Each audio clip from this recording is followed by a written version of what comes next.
The broken glass reminds me of home.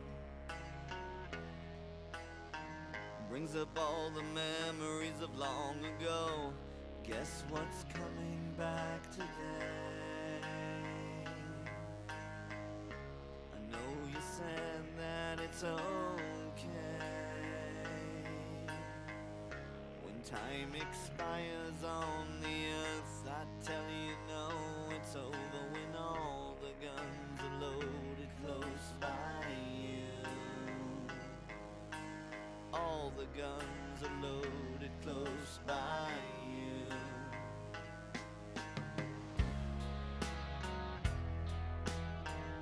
When he lost his reason, he just had to go. We're just changing with seasons and you never know. Guess what's coming back today? I know you said that it's okay. When time expires on the earth, I tell you no, it's over when all the guns are loaded close by you. All the guns are loaded close by you.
Dark.FAIL said, "All right, back much simplified."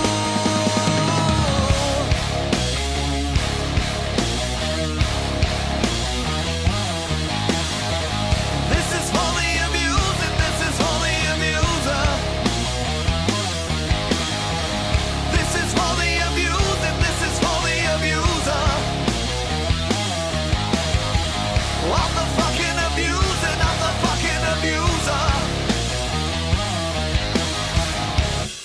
What's up? We're starting soon. Let's just play another track, get this going with Dark.FAIL. Peace. Show starts in 2.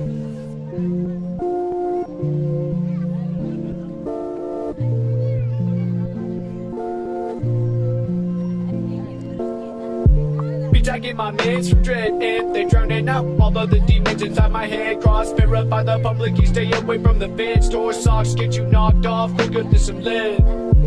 I don't feel shit, that's why I do it. I never gave a fuck about a check, I stay day to move it. I don't really give a fuck about respect or what I'm proving. They be stuck up on that bullshit, I'm stuck with the freezer cooling.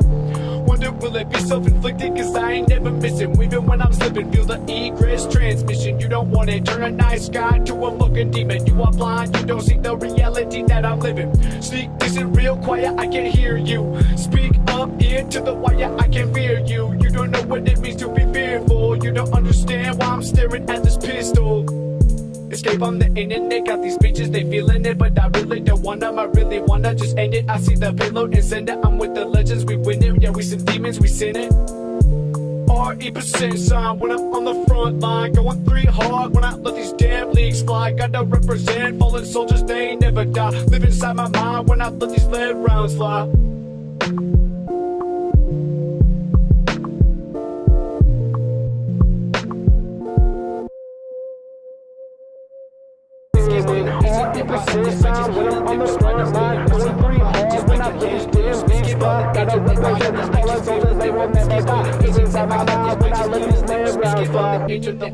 I keep feeling you, but escape on the edge of the wire. Yeah, I keep feeling you, but I don't really want the wire. Yeah, I can feel you. Escape on the edge of the wire. I keep feeling you, bitch, I get my meds from dread, and they drowning out all of the demons inside my head. Cross verify the public, you stay away from the feds. Door socks get you knocked off quicker than some lead. Door socks get you knocked off. Door socks get you knocked off quicker than some lead. Door socks get you knocked off. Door socks get you knocked off quicker than some lead. Wonder will it be self-inflicted, cause I ain't never missing. Even when I'm slipping, feel the egress transmission. You don't want it, turn a nice guy to a fucking demon. You are blind, you don't see the reality that I'm living. Sneak this in real quiet, I can hear you. Speak up into the wire, I can't fear you. You don't know what it means to be fearful. You don't understand why I'm staring at this pistol.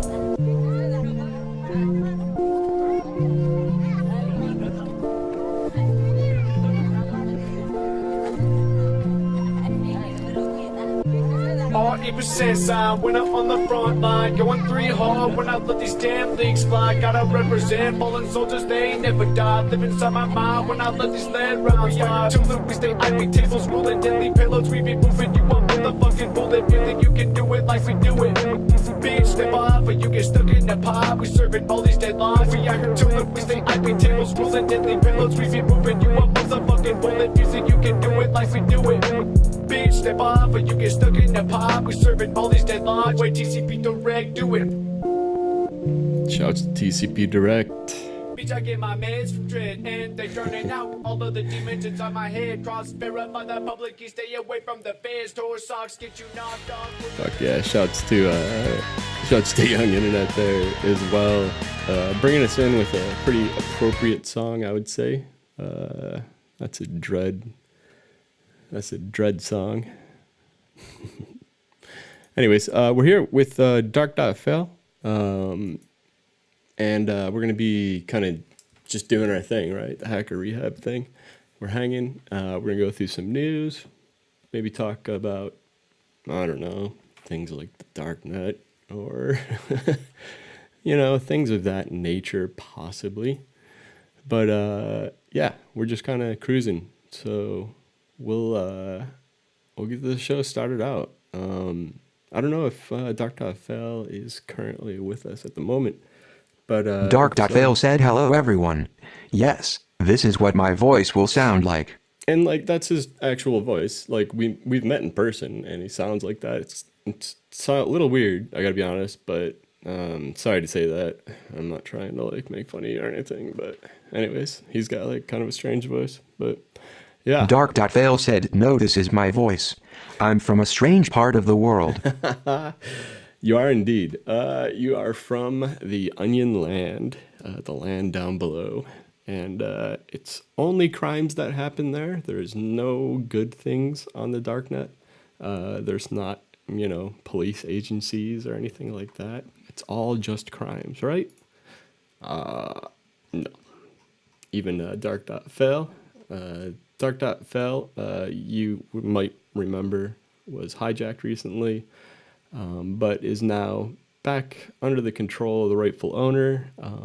That said, his and I'll say his just because I'm used to saying his, but their recommendation, as well as mine, would be to use the Onion, which is a little long for me to read out, but you can see it on the screen, or if you go to dark.fail currently. That said, yeah, there was a lot of little things wrong with the hijacked site, but if you weren't paying attention, actually I wasn't paying attention, and I went to one of the phishing sites originally, but it looked, the whole thing triggered something in my head, and I was like, fuck, maybe I should go back and look at dark.fail for a second. I think something weird's going on. Looks like we got SparkleOps that joined. I'm not sure. SparkleOps, you got your video on? If you don't, that would be why you're not showing up. But once you put your video on, you should show up on the screen. I saved a seat for you. I think he's working through some audio issues. So we're gonna bring him on as soon as he's all set to go. But it is tradition on the Hacker Rehab. Welcome, by the way, to Hacker Rehab. It's officially the weekend everywhere on the planet, at least the planet Earth. It's not many of us live on planet Earth, so I'm putting that out there.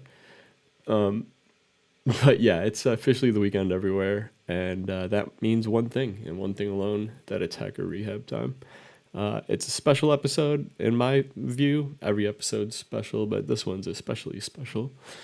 And hopefully we'll have a good time with Dark.Fail and SparkleOps. So yeah, we're gonna, like I was saying, it's tradition for us to have a few fuck-ups. And we're working through them right now, but we'll get there. Anyways, back to Dark.Fail. I think I'm debating whether or not I should go and just do the whole rundown now or later. And I think I'm going to do it later. One thing I was trying to get at, though, is Onion Land is notorious for crimes and all that stuff, right?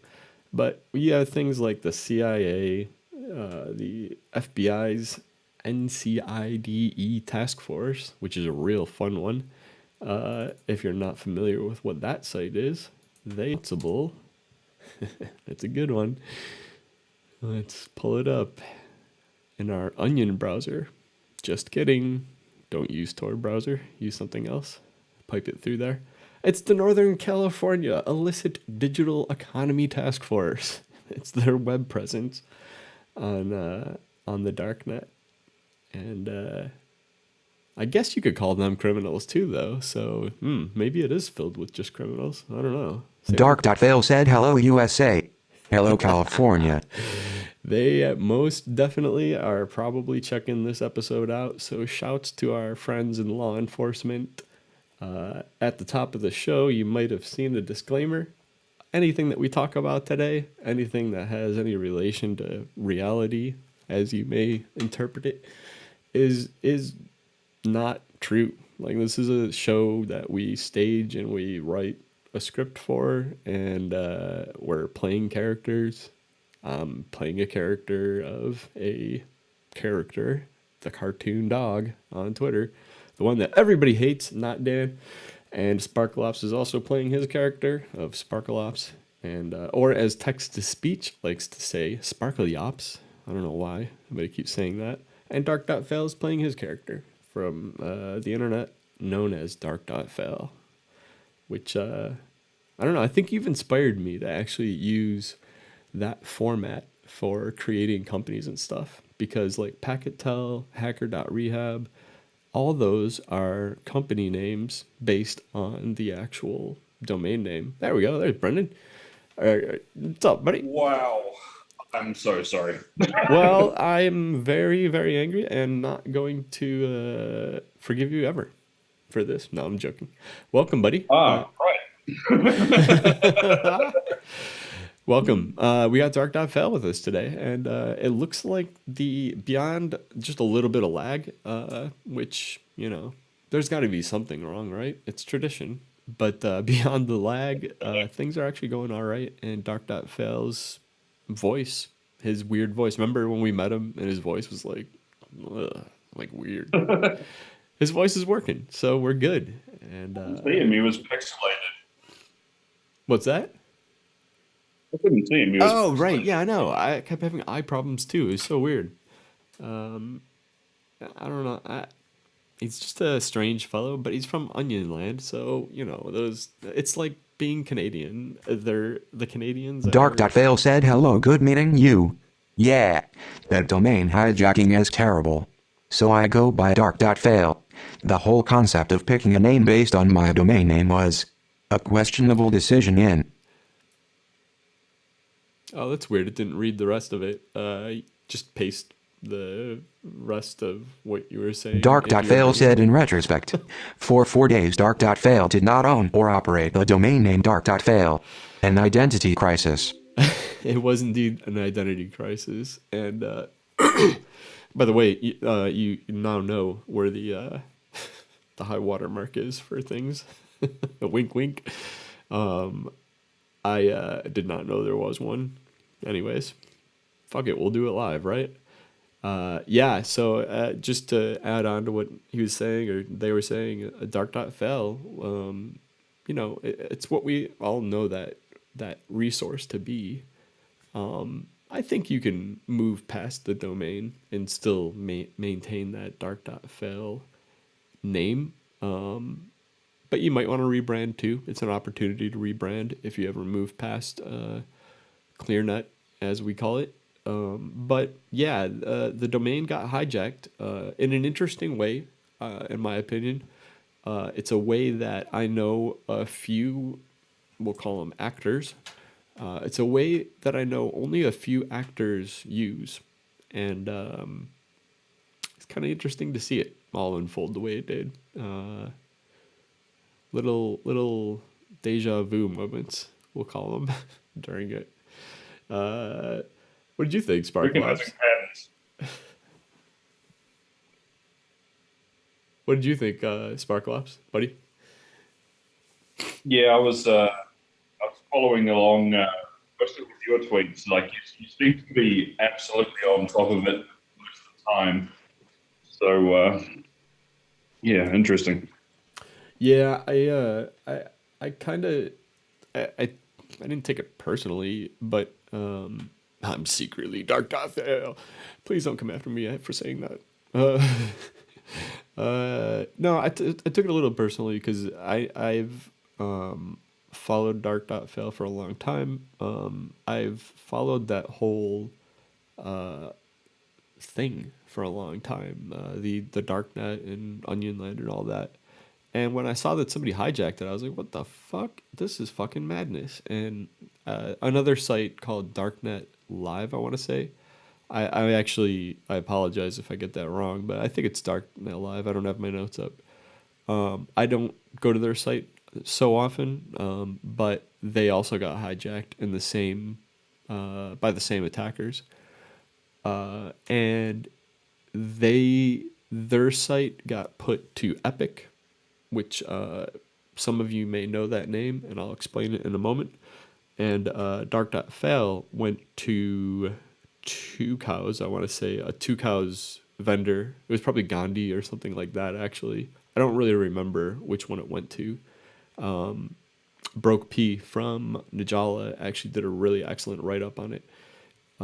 Either way, the way that it was actually hijacked, like I said, was interesting, and it was done by forging fake court orders, and that's something that's not talked about a lot, but is absolutely 100% awesome for attackers to use.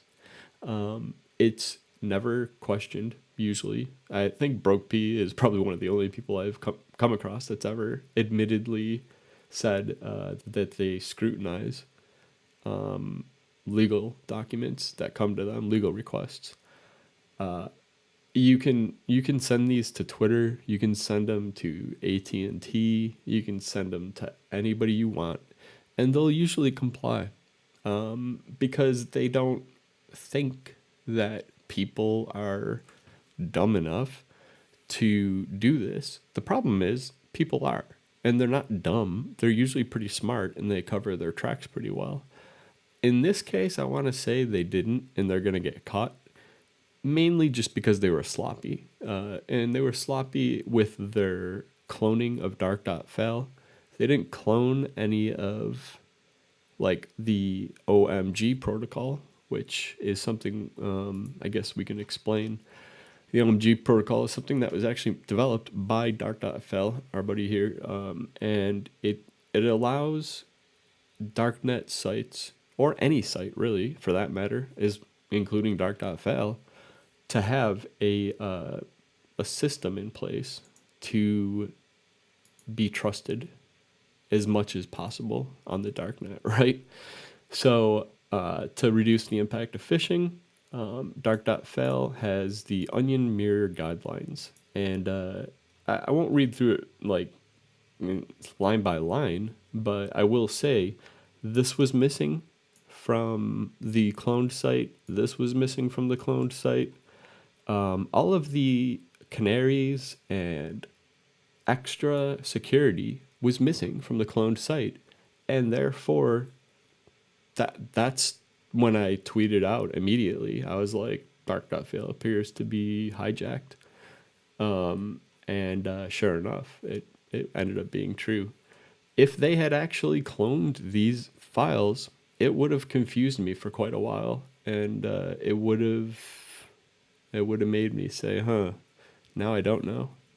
But they either stupidly, you could call it, or in a rush, maybe did not do it. And thank God they didn't, because it was the canary that really ended up being the canary in the coal mine for me, to say, no, this is fucked up. Something's bad. What's going on? And then additional confirmation came when I went to the Onion site, and it was different. So that's how I figured it out. I'm not sure if, Sparkleops, did you, were you following along with this right at the very beginning, or were you started a little bit in? Yeah, I picked it up from watching your tweets. Oh, okay. So, yeah, that's when I became aware that something was wrong. It was like, okay, let's just see how this goes. Be very, very cautious to tweet about it publicly myself and make any sort of calls before I knew what was going on. It was like, very early on. It's like, yeah, what's going on? It's actually probably a safer thing to do, but I'm me, and I tweet things off the top of my head sometimes when I shouldn't. But I felt like in this case it was good to sound the alarms as early as possible. I'm curious how Dark.FAIL actually found out that it was happening. Dark.FAIL said it was a sloppy attack in many ways, but they also launched and continue to maintain 68 phishing sites that the hijacked domain pointed to. That took a lot of work on their side. Yeah, agreed. Those sites... Dark.FAIL said I found out by a certificate transparency report email sent to me by Cloudflare. Oh, interesting. Huh. That's... Huh. I actually didn't know that Dark.FAIL was even behind Cloudflare or have anything to do with it. So that's interesting. But cool. Was that before or after people were already screaming about it on Twitter?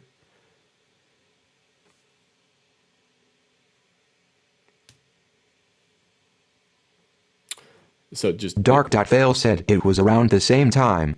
I have many mixed feelings about Cloudflare, which means I absolutely love them and would never say anything bad about my provider.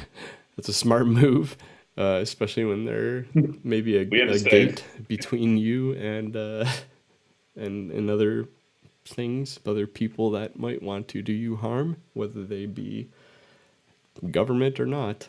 You know what I mean? We'll keep it at that. But yeah, Cloudflare, I love them and hate them at the same time as well. I think they do a lot of good for the internet and for privacy in some regards. And then at the exact same time, they get pretty invasive and do some pretty shady things. Interesting. So yeah, those automated alerts, you might want to opt in to them. I'm gonna say for Cloudflare especially. They've saved me a few times. Yeah. Oh, really? Interesting. I've never heard of these before. I don't use Cloudflare all that often. In fact, I developed HTTP Live specifically to never need Cloudflare.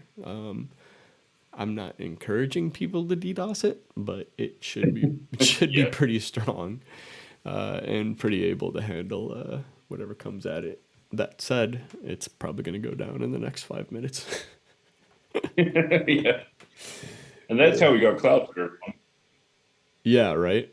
Well, no, my secret is in the back pocket. It hasn't gone out yet, but if it ever needs to be behind a protection place, I've got one picked out that's not Cloudflare, because I don't trust Cloudflare, to be frank. And I'm sorry, I know there's probably some Cloudflare people that are actually watching right now, because I'm friends, e-buddies at least, with a few of them, and it's not that I have anything personal against these people. It's just that their motives as a company are a little bit questionable. And that's something that right. is just an opinion of mine, right? Besides, we're talking about clown reality anyways. We're not even talking about real life. Hey, we're talking about clown reality stuff there. Yes. Oh, Lord. Well, so Cloudflare or not, Dark.FAIL does provide one of the best resources for I would call them the most visited or most important sites on the dark web. There's some, I guess, what would we call it? Some personal opinion mixed there.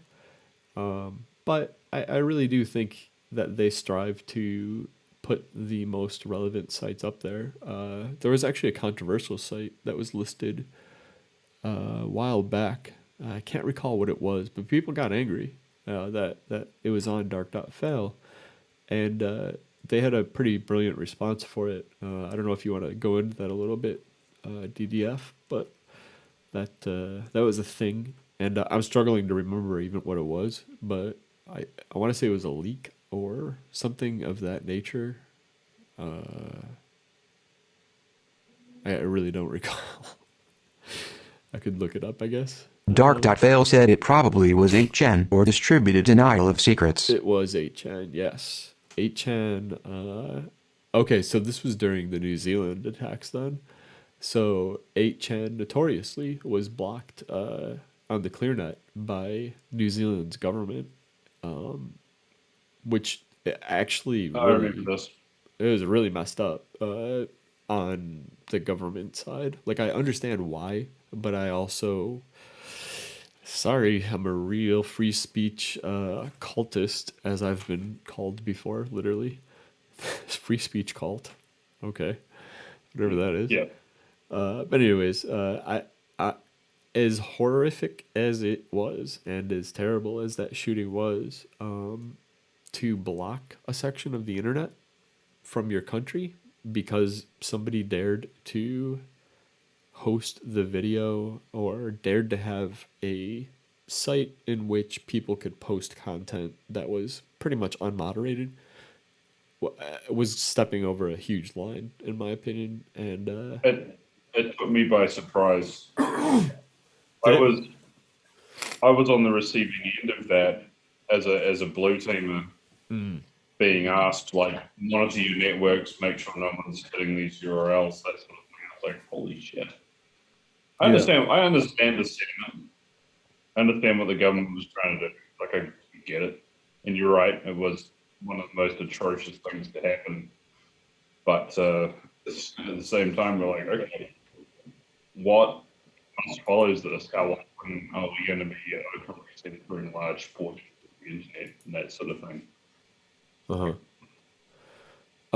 Dark.FAIL said regarding 8chan, I have always expected myself to get deplatformed.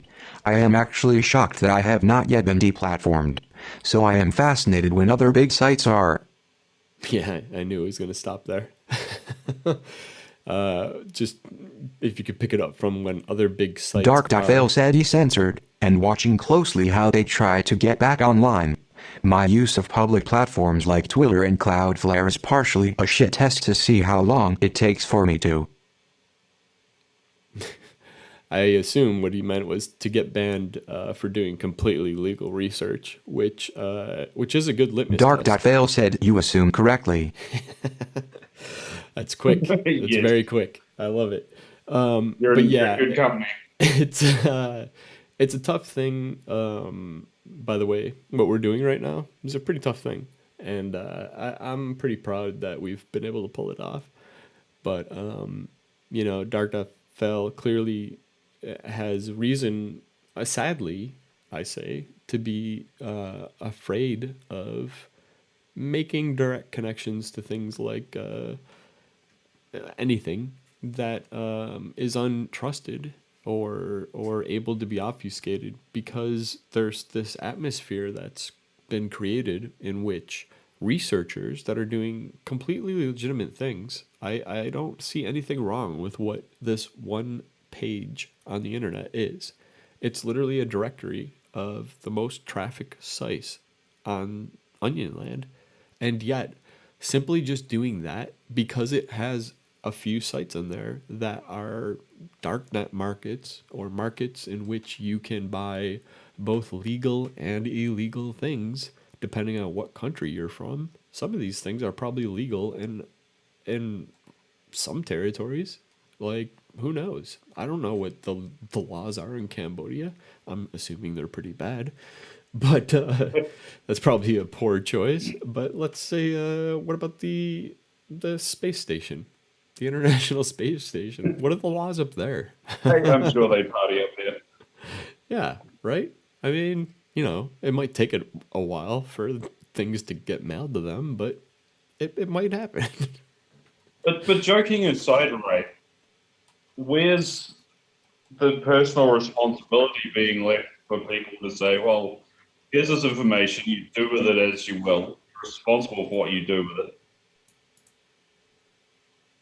Exactly. There's actually no reason to hammer this research, no reason to censor it at all. But in my reality of it. Yeah, I agree. And goddamn, I've had the freaking the animation up the entire time instead of the screen like I wanted. So I've been just scrolling through all of this stupidly without it actually being shown up. But here's Dark.FAIL in the background, or right above us, right up there. Dark.FAIL said regarding risk here. My threat model is the same as a darknet market administrator. I fully believe law enforcement will treat me no differently than them. Yeah. Dark.FAIL said I am trying to avoid the massive legal bills and huge distraction from my work of researching these spaces many people are afraid to look at. Dark.FAIL said I apologize, I think I will always be interrupting you with this latency. This text-to-speech approach is a necessary pain. We arrived at this because I do not trust that voice. Dark.FAIL said I may just become a deepfake next time. We really appreciate your concerns, and we're really happy to accommodate you with the latency.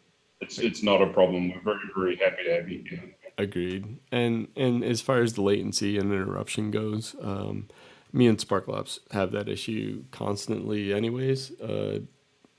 I mean, not that SparkleOps doesn't live just right down the street from me, but there's sometimes latency issues, and we step on each other. It's not an issue at all. So literally, if I'm talking and you just want to say something, go ahead and do it.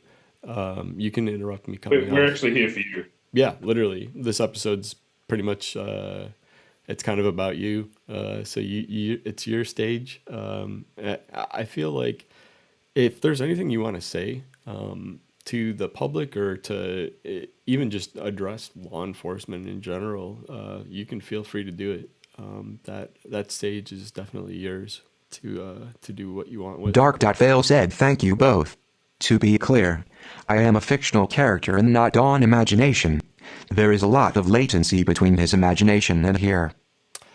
That's true. And it's partially because of all of the booze and things that I've done over the years. So sadly, the brain has a lot of latency now.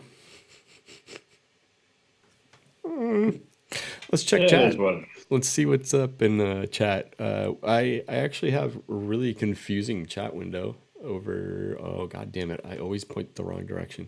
Right there. Hey, there it is. Chat. Look, I can interact with my own screens. I'm good. Anyways, so it says chat from Not Dan and chat from Hacker Rehab. That's because we have two kind of dueling chat spaces. I actually don't even have the chat from HTTP Live up. But depending on where you're at, if you're watching the show from the Twitch channel for Hacker Rehab, you're going to show up at the bottom of the screen. And if you're in Not Danimal, you're going to show up at the top. But let's take a look at it anyways. So, yeah, somebody was saying they want to trip on mushrooms in the International Space Station. I, as a show host, cannot endorse that, but it sounds really fun. It would be hard to speak to us. It's good to have goals, I suppose. Yes, life goals. All right. They did with deep.web. I'm not sure what they did with deep.web, but all my heroes star cops. Dark.FAIL said not animal sparkly opes. What's the best place to see aggregated chat? Link. Are they all in Discord somewhere? Thanks. They are not, as far as I know. They might be in general, but probably the best place to see chat is where I see it. But I see it a little quicker than you, but it's literally just on the stream. I don't know what kind of bandwidth you're working with. I'm gonna guess it's limited if you're doing kind of OPSEC-y things. So yeah, twitch.tv/notdanimal or twitch.tv/hacker rehab or live.hacker.rehab is a URL forwarder to HTTP Live, which, by the way, we have. Dark.FAIL said, let's see how compatible Twitch is with Tails in my International Space Station connection. Sounds good. Sparkly Ope said, grinning face with squinting eyes. Wow. I love that it describes it. Man. Voice print signatures are a real thing. Novelty burner phones should not be spoken over. That's kind of true. Oh, look at that. It's duplicating it. Weird. It must duplicate it if it's from... I don't know what the fuck's going on. I really don't. By the way, I just want to point out, this conversation has been authenticated through multiple different means. One of the reasons for it is, honestly, I get a lot of imposters that contact me pretending to be either well-known hackers or people that are just in the scene. I think it's just generally bored kids that are impersonating half the time, but also I think it possibly could be law enforcement trying to infiltrate in certain regards.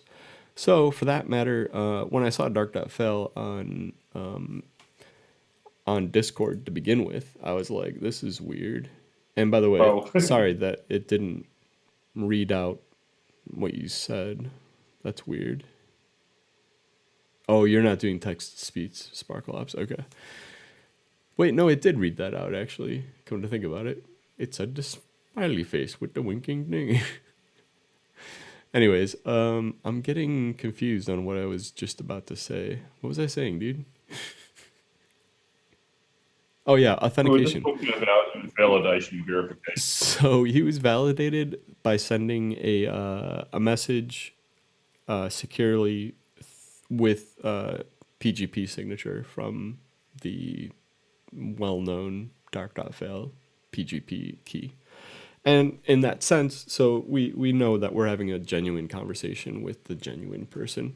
Dark.FAIL said, yeah, 2 cows told not Dan that I am Dark.FAIL. Yeah, so we should probably kind of wrap up the way it was taken over. So two letters that we know of. There actually may have been plenty of other sites that were taken over that we just haven't seen or know. We don't about. know if it's a campaign or not, right? Yeah, but for these two sites, I'm assuming National Security Letter, NSLs they're called, or something of that effect was sent saying you must relinquish this domain immediately to blah blah blah, epic.com, and that's it, final. You can't say anything about it. And sadly, because of the Patriot Act, these NSLs and some of these letters are unquestionable. You can't write a note about them in your systems. You can't talk about them. They are not even overseen by the judicial system. They can be done outside, behind closed doors, which is really fucking crazy. This has to do with Section 720 and other sections of the Patriot Act. You want to read it because the Patriot Act has eroded pretty much any due process, anything that we think we have in the United States as far as the judicial system goes is gone. It doesn't exist anymore, and it's behind the guise of terrorism. And that's how this fucking hijack happened, under the guise of terrorism, most likely. I can't say for sure yet because I haven't seen it, but I'm hoping either Epic or Tucause, for that matter, releases the actual letter because I would like to see it. And the odds that either of them are trained to actually take on those letters and know what to do when they receive one is pretty low. Yeah. It would have been, the minute they saw it, they were like, right, we've got to go full compliance and worry about it later. Right. Well, because to them, it's like, okay, do we challenge this, maybe possibly the NSA or whoever was purportedly... what's the cost of a fight here? Right. Do we challenge them, or do we just let this $10 domain go and be cautious versus... Yeah. You know what I mean? Like, versus, like, challenge national security, or whatever the fuck they said. I can see Dark.FAIL taking a breath in. Dark.FAIL said, "This is the tip of the iceberg. Companies overcomply with subpoenas on a grand scale." Agreed. Yeah. Dark.FAIL said, "Something that came out of me losing my domain name was realizing how fragile ability to communicate with my supporters is. It was very hard to disseminate information other than by." Why? It's so interesting how you lose breath on a seemingly random basis. It doesn't even make sense. I'm being cheeky, but the amount of text that actually can be written is seemingly random. It cuts it off at random points, but is saying something that came out of losing the domain was the realization about how fragile the ability to communicate with supporters is, and how hard it is to disseminate information just in general, other than using the onion mirror on Tor. And that's a really big thing to think about, because deplatforming exists. He's taking another breath. Just gotta give him a second. He's this heavy smoker. So, yeah. Dark.FAIL said, "MMMMMMMMM." Well, at least he knows how to say That's actually... Make of that what you want to do. You could probably do some pretty sick raps with that, because I don't think it's humanly possible to say that quick. Maybe Axl Rose could do it. Dark.FAIL said, "I completely love the awkwardness. Thank you both for enabling this." Absolutely. We wouldn't have it any other way. We're having a lot of fun. If you're just joining us, it is your best fiends, Not Dan and Sparklops, We're joined tonight by Dark.FAIL, the owner of Dark.FAIL, and or at least, you know, it's a figment of my imagination, but We're talking to a figment of our imaginations. We can hear them. yeah, I mean, it's really just me Okay. typing, honestly, but I'm not. Did I say that out loud? Shit. Anyways, so we are actually talking with Dark.FAIL. Dark.FAIL, as you may or may not know, is a site that's available at literally Dark.FAIL on the ClearNet or DARK.FAIL. How many L's are after that? 2 more L's. So DARK.FAIL LL NKF4VF.onion. And it's soon to get a lot longer than that because version 2 onions are going away pretty fucking soon. Yeah. I thought I saw September. Is that the right? Yep, you're right. That's insane. That's a few months away. That's a blink of an eye, really. That is. That's so wild. So somebody asked in chat, No Self did, what do you think the motivation of the hijackers was, or Dark.FAIL? More specifically, what's your opinion?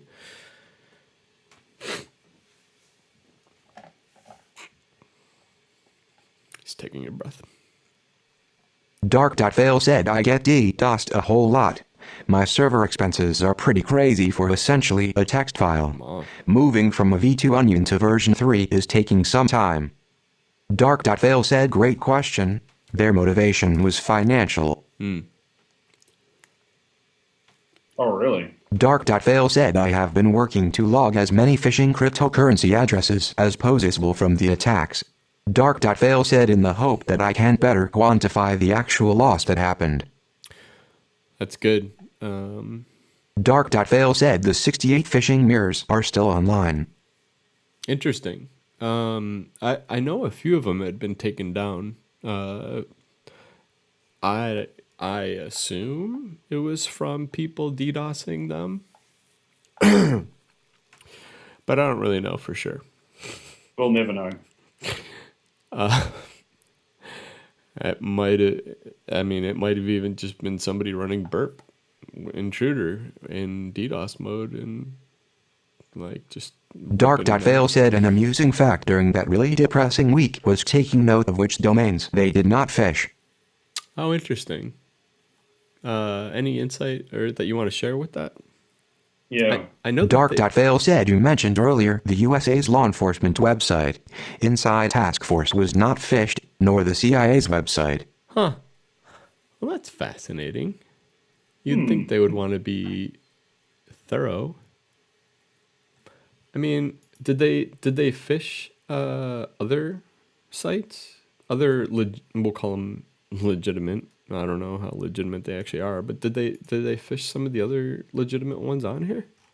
Because there's a bunch of legitimate sites. Dark.FAIL said I'm only aware of one phisher who has ever been prosecuted in this space. I think they just didn't want to piss off law enforcement. Ah, I see. Okay. Yeah. So they did BBC though, and Bitmessage Gateway, Pornhub. Dark.FAIL said they only listed websites which seem to have criminal activity. I see. Well, I mean that is Dark.FAIL something... said take a look at archive.is. Is there? Is it archived? Okay, cool. Let's do that actually. So archive.is is actually. I'm gonna plug my site, which is urls.is.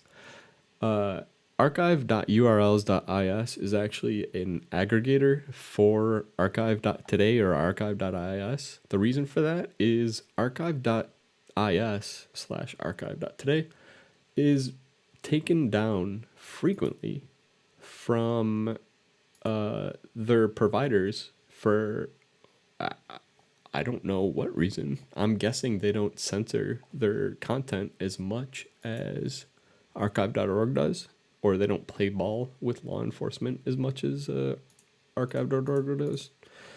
And for that, they get deplatformed. And a little bit of a theme that you may notice during Hacker Rehab episodes lately has been deplatforming and our utter disdain for them. Let me just go through the infinite fucking reCAPTCHA cycle here, and maybe someday I'll make the right choices. Jesus God.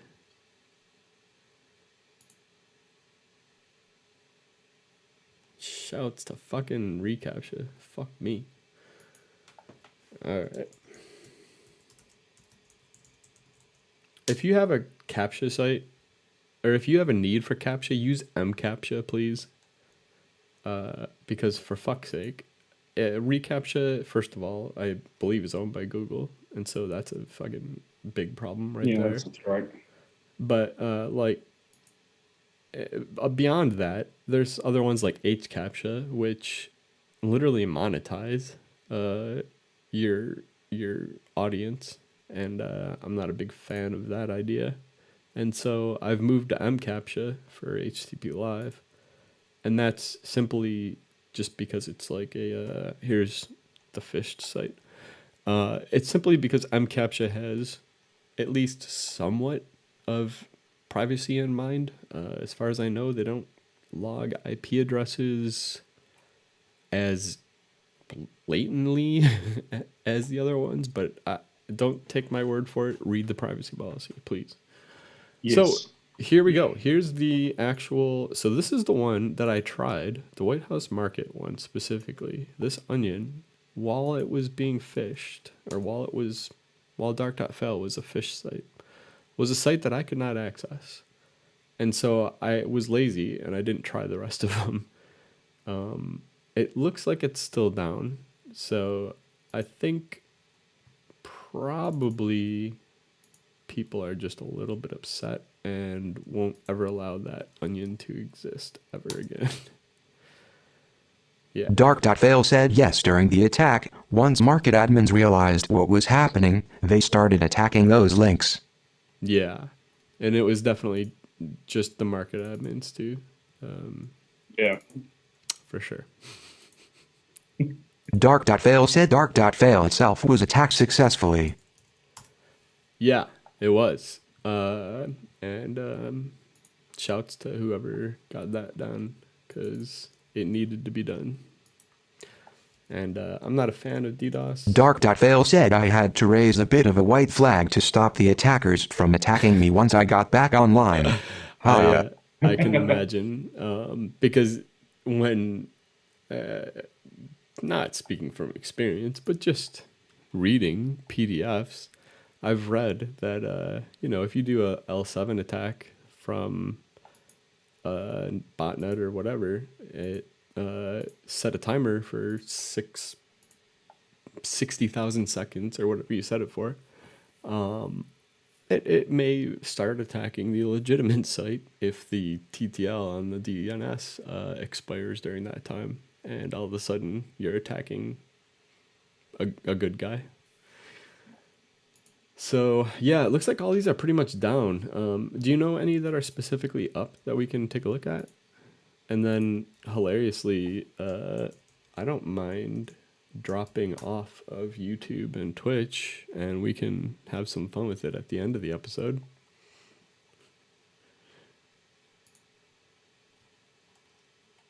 Because it looks like they're all down. Yeah. I did notice a few got added, which was odd. And it actually kind of gave a little bit of insight to when they may have started the planning of this fish. A few sites that either got... Dark.FAIL said, I'll take a look. The alleged attacker sent some messages to me earlier bragging and might have called it quits. Oh, okay. Yeah. I actually talked with them. It was only about 3 lines of text. Sadly, I don't log my XMPP, so I can't bring that up for you. But I talked to the attackers directly through XMPP, and they refused to give me one of their phishing sites, which actually I found through alternative means. But it was a site that they had set up, which was actually just a mirror of, I think, it was a market. I forget which one, but they were like extorting the market administrators, saying, pay me through this, and I won't release all the people that tried to go to your market. And any of the market admins that actually paid this dumbass are probably going to regret doing that, because I can guarantee this is going to end up on raid forums or somewhere else in the next. Dark.FAIL said, and yes, sites were added during the attack. A fake marketplace called Dread Marketplace by Hugbunter is an example of a site that was launched a few days into the phishing attack. Oh yeah, look at that. Dark.FAIL said the rumors are that Dread Marketplace paid the fee share to list near the top. Interesting. Dread is an interesting place. It looks like that site's still up, actually. Look at that. Wow. It's not like I'm running anything interesting right now. Hold on. Dark.FAIL said so. It matches the design and front-end code of World's Marketplace perfectly. Of what marketplace? Worlds? I'll look. Dark.FAIL said, I think it is a man-in-the-middle proxy which string replaces the logo and a few bits of text. I do not think World Marketplace is behind it.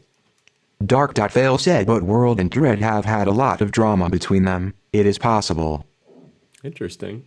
Yeah, that's super interesting. The whole ecosystem or whatever you want to call it. Oops, that's in the way. The whole it sounds rushed, eh? The whole Onion Land thing is very interesting to me.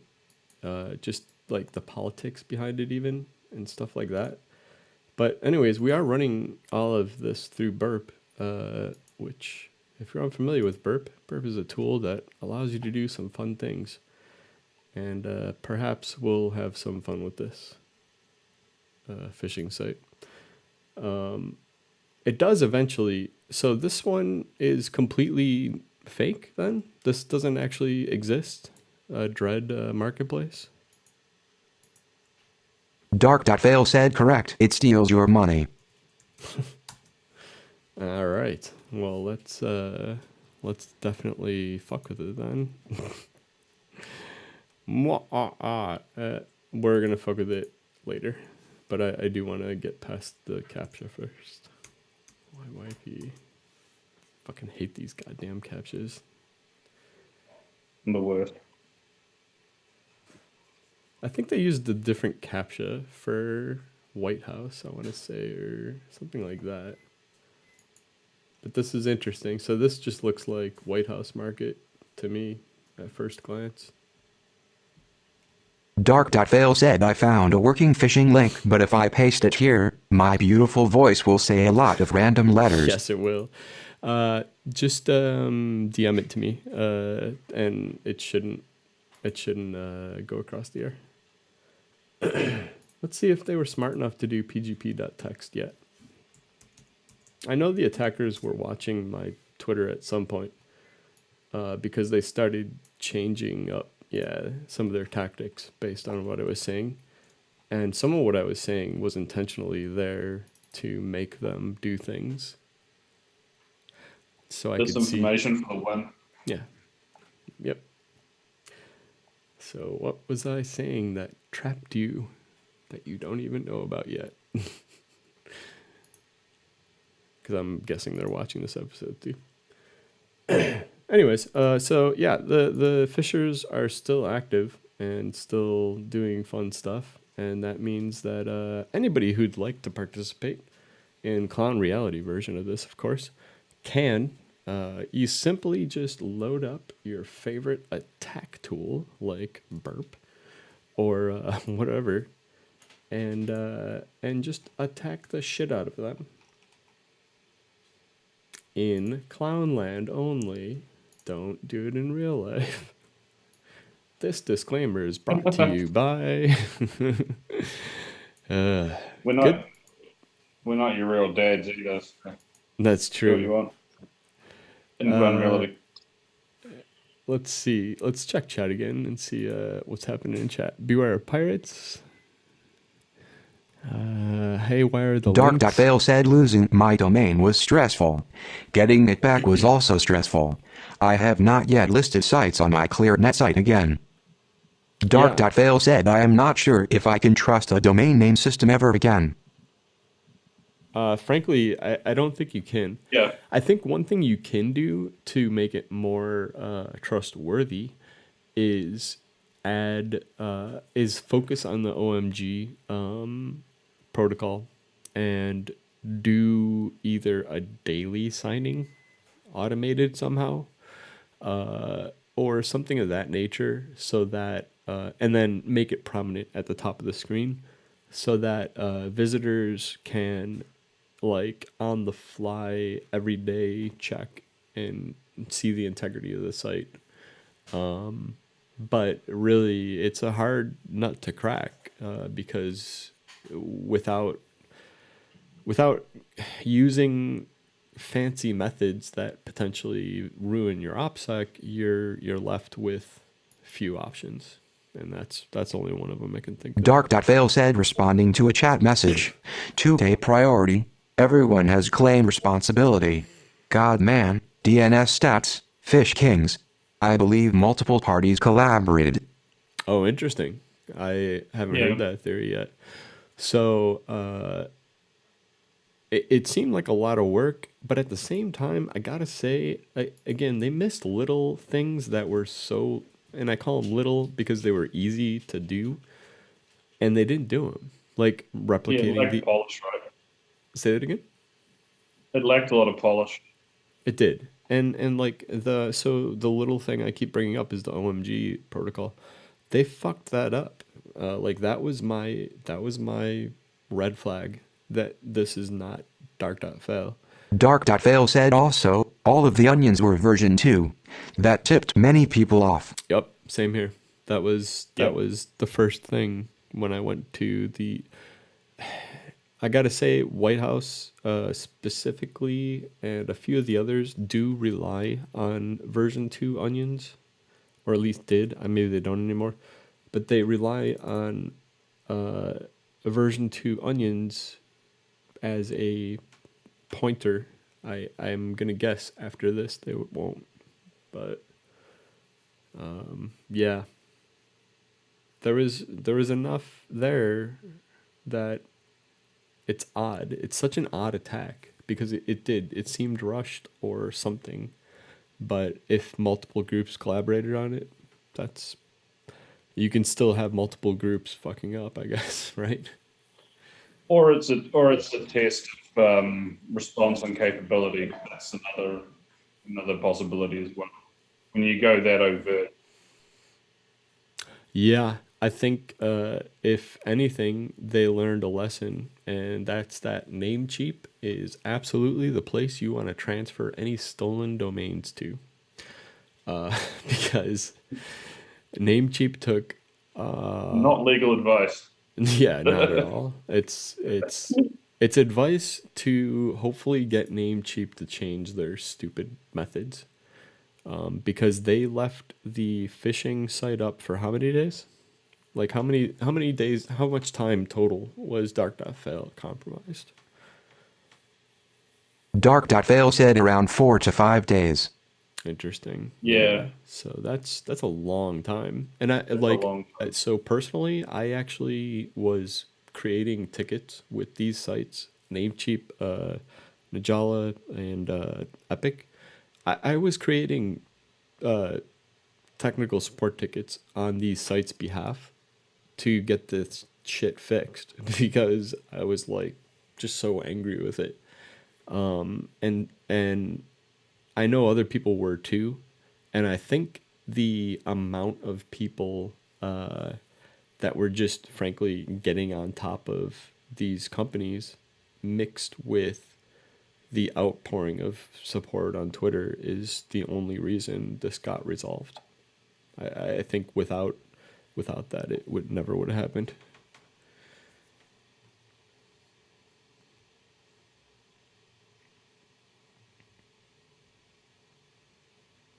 Dark.FAIL said yes, the outcry I am very grateful for.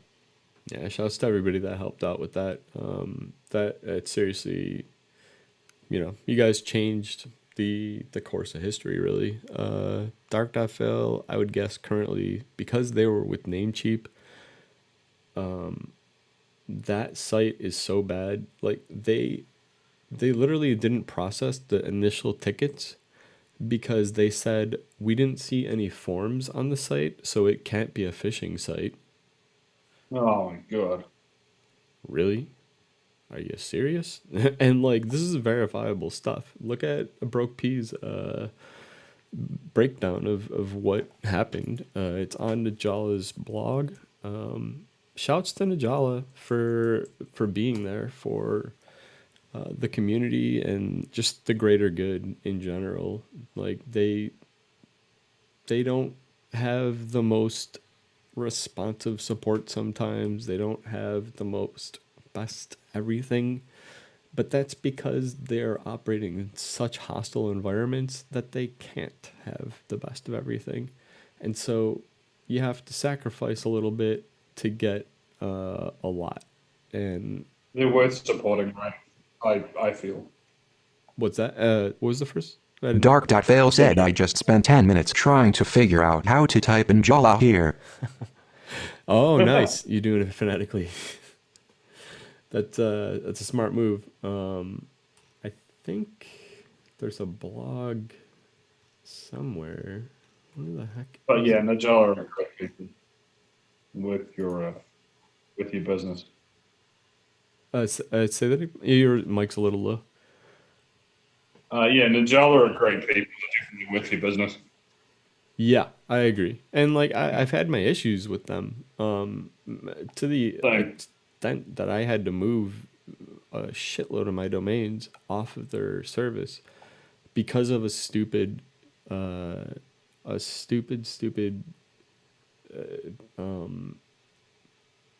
miscommunication. It cost me like $800, I think, total, to transfer so many domains over to different services. But now all my eggs aren't in one basket, and that's the way I like it. And it's the way I should have done it to begin with. I liked Najala so much that I used them exclusively for everything. At first, we actually when we were in the first stages of this, we were all kind of thinking Najala might have gotten hacked because the two sites that we know about were actually registered through Najala.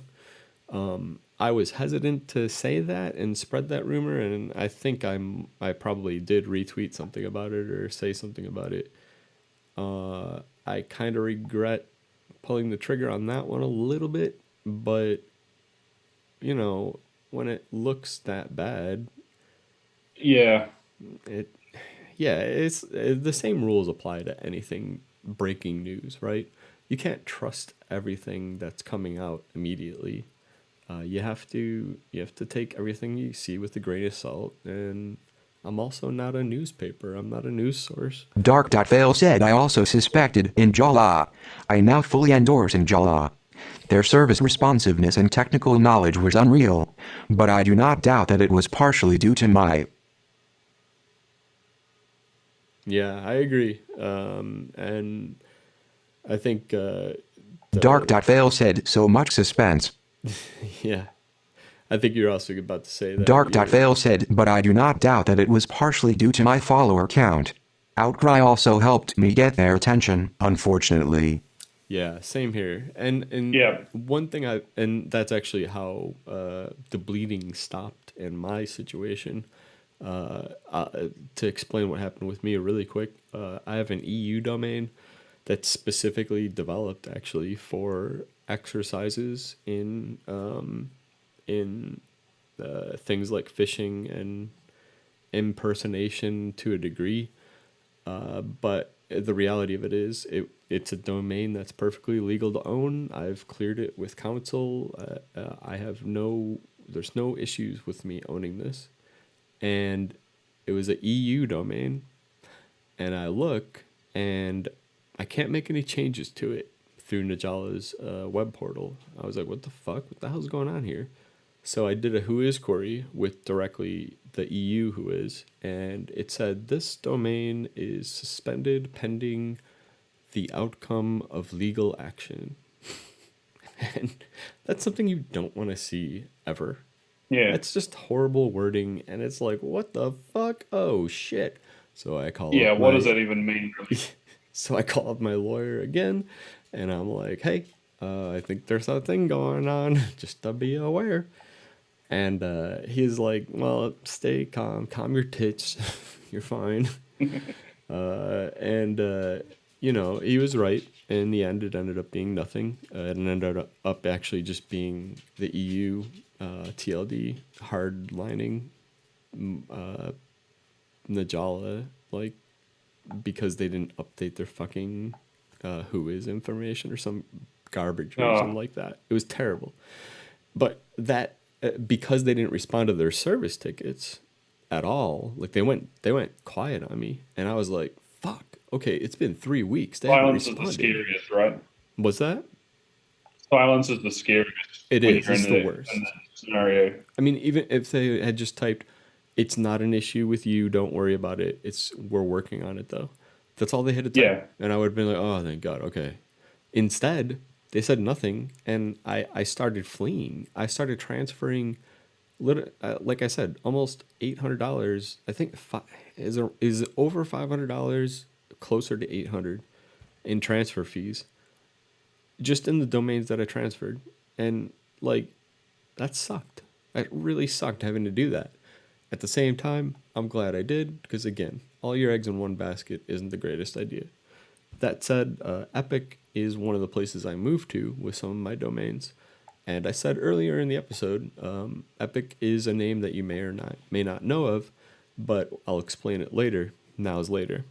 So Epic is probably best known as the domain registrar / hoster of some pretty gnarly sites, some pretty bad sites.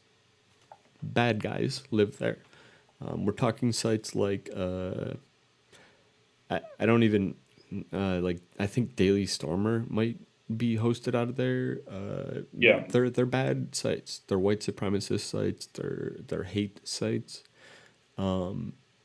This is the conundrum that we deal with, and I say we as a collective of people that are fighting for free, open information on the internet. It's a huge thing that we grapple with, because when you are running on a platform of supporting free speech, indefinitely free speech, you have to, unfortunately, support people that you disagree with 100%. And that's a really tough thing to do daily. And it makes you question whether or not you're fighting the right fight, because... We're constantly tested. What's that? We're being constantly tested by some of the people that turn up. Yeah, absolutely. And I'm sure Dark.FAIL would agree, especially, again, with the 8chan hosting.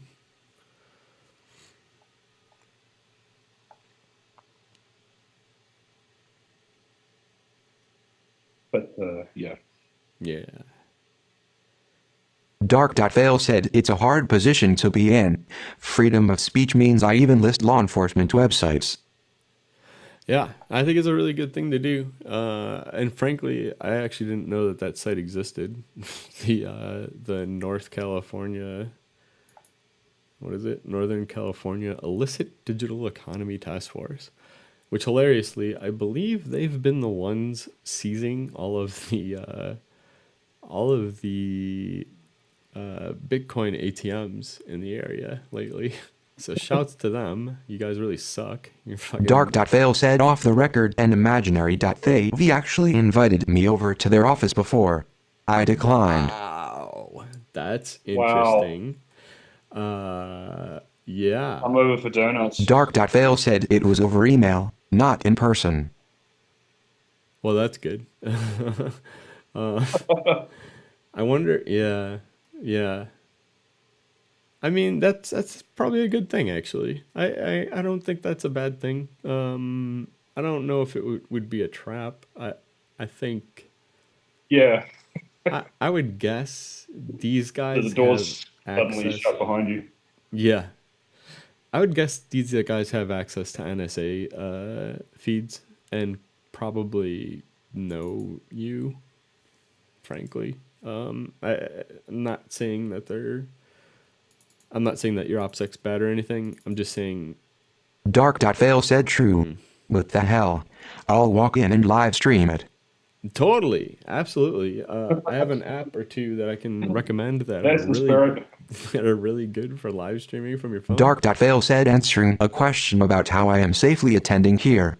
Hey Netflix chill guy, thanks for listening. Dark.Fail said the answer is that being in a given place at a given time is never completely a safe decision for someone that law enforcement in some countries might hate. Imaginary law enforcement.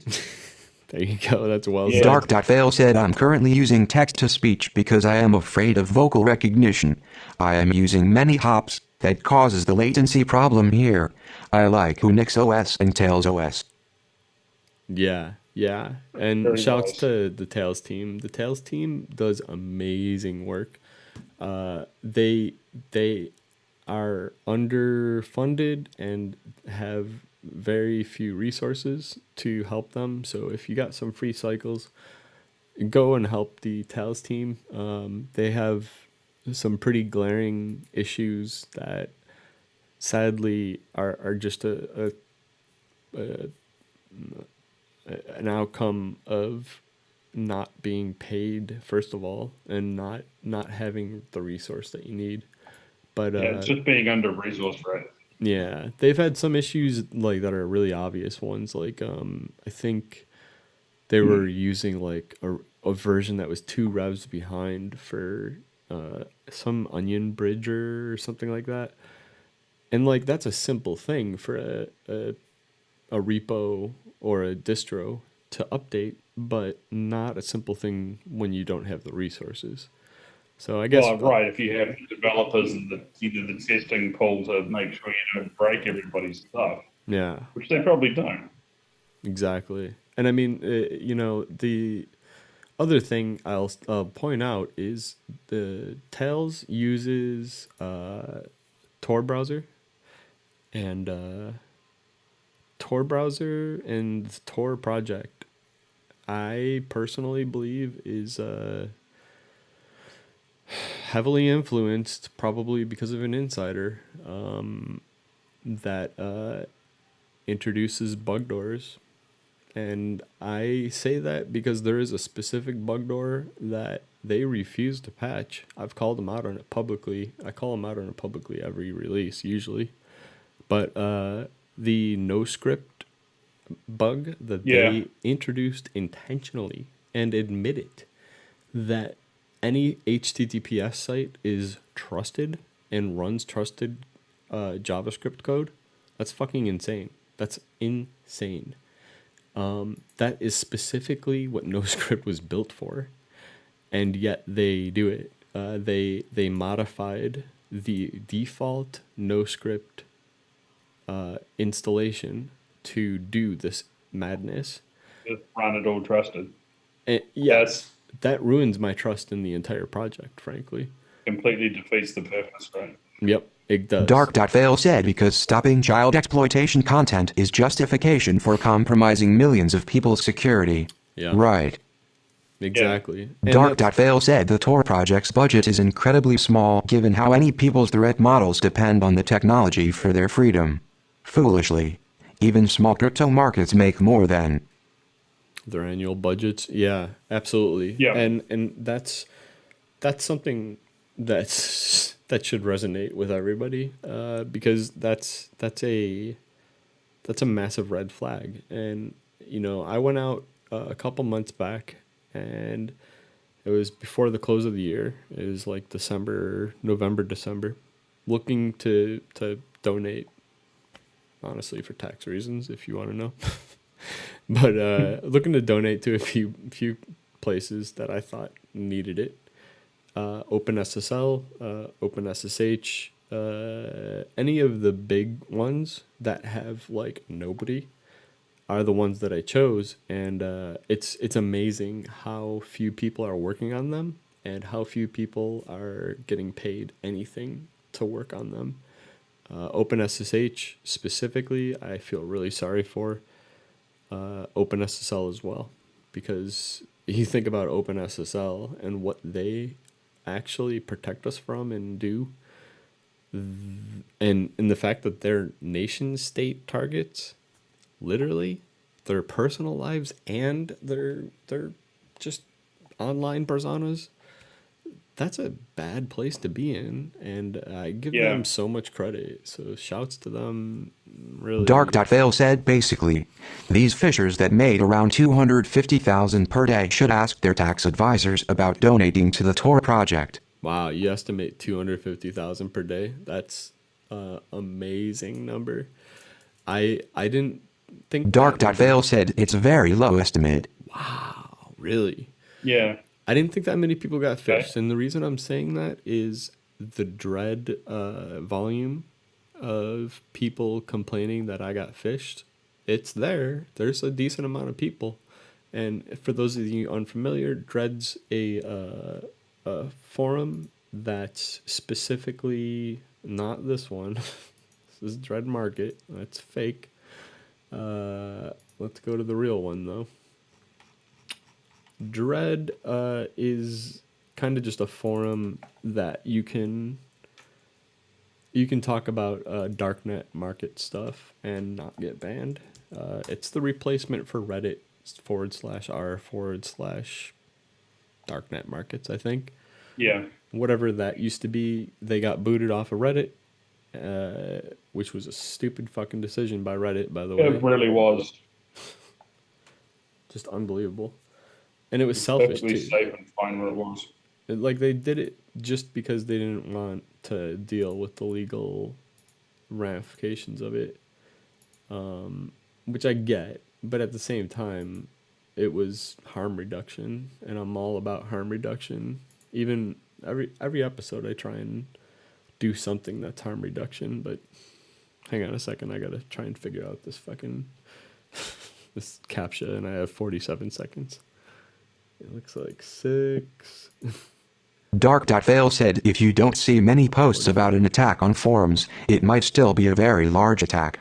Dark.FAIL said I maintain several marketplace admins as sources as a journalist in this space. It is common for around 5% of a market's users to register on forums. Interesting. Wow, that's a really low number, sadly. I'm assuming there's a lot of people then clicking the contact admins or report vendor or something to that degree, and you're going off of those metrics then?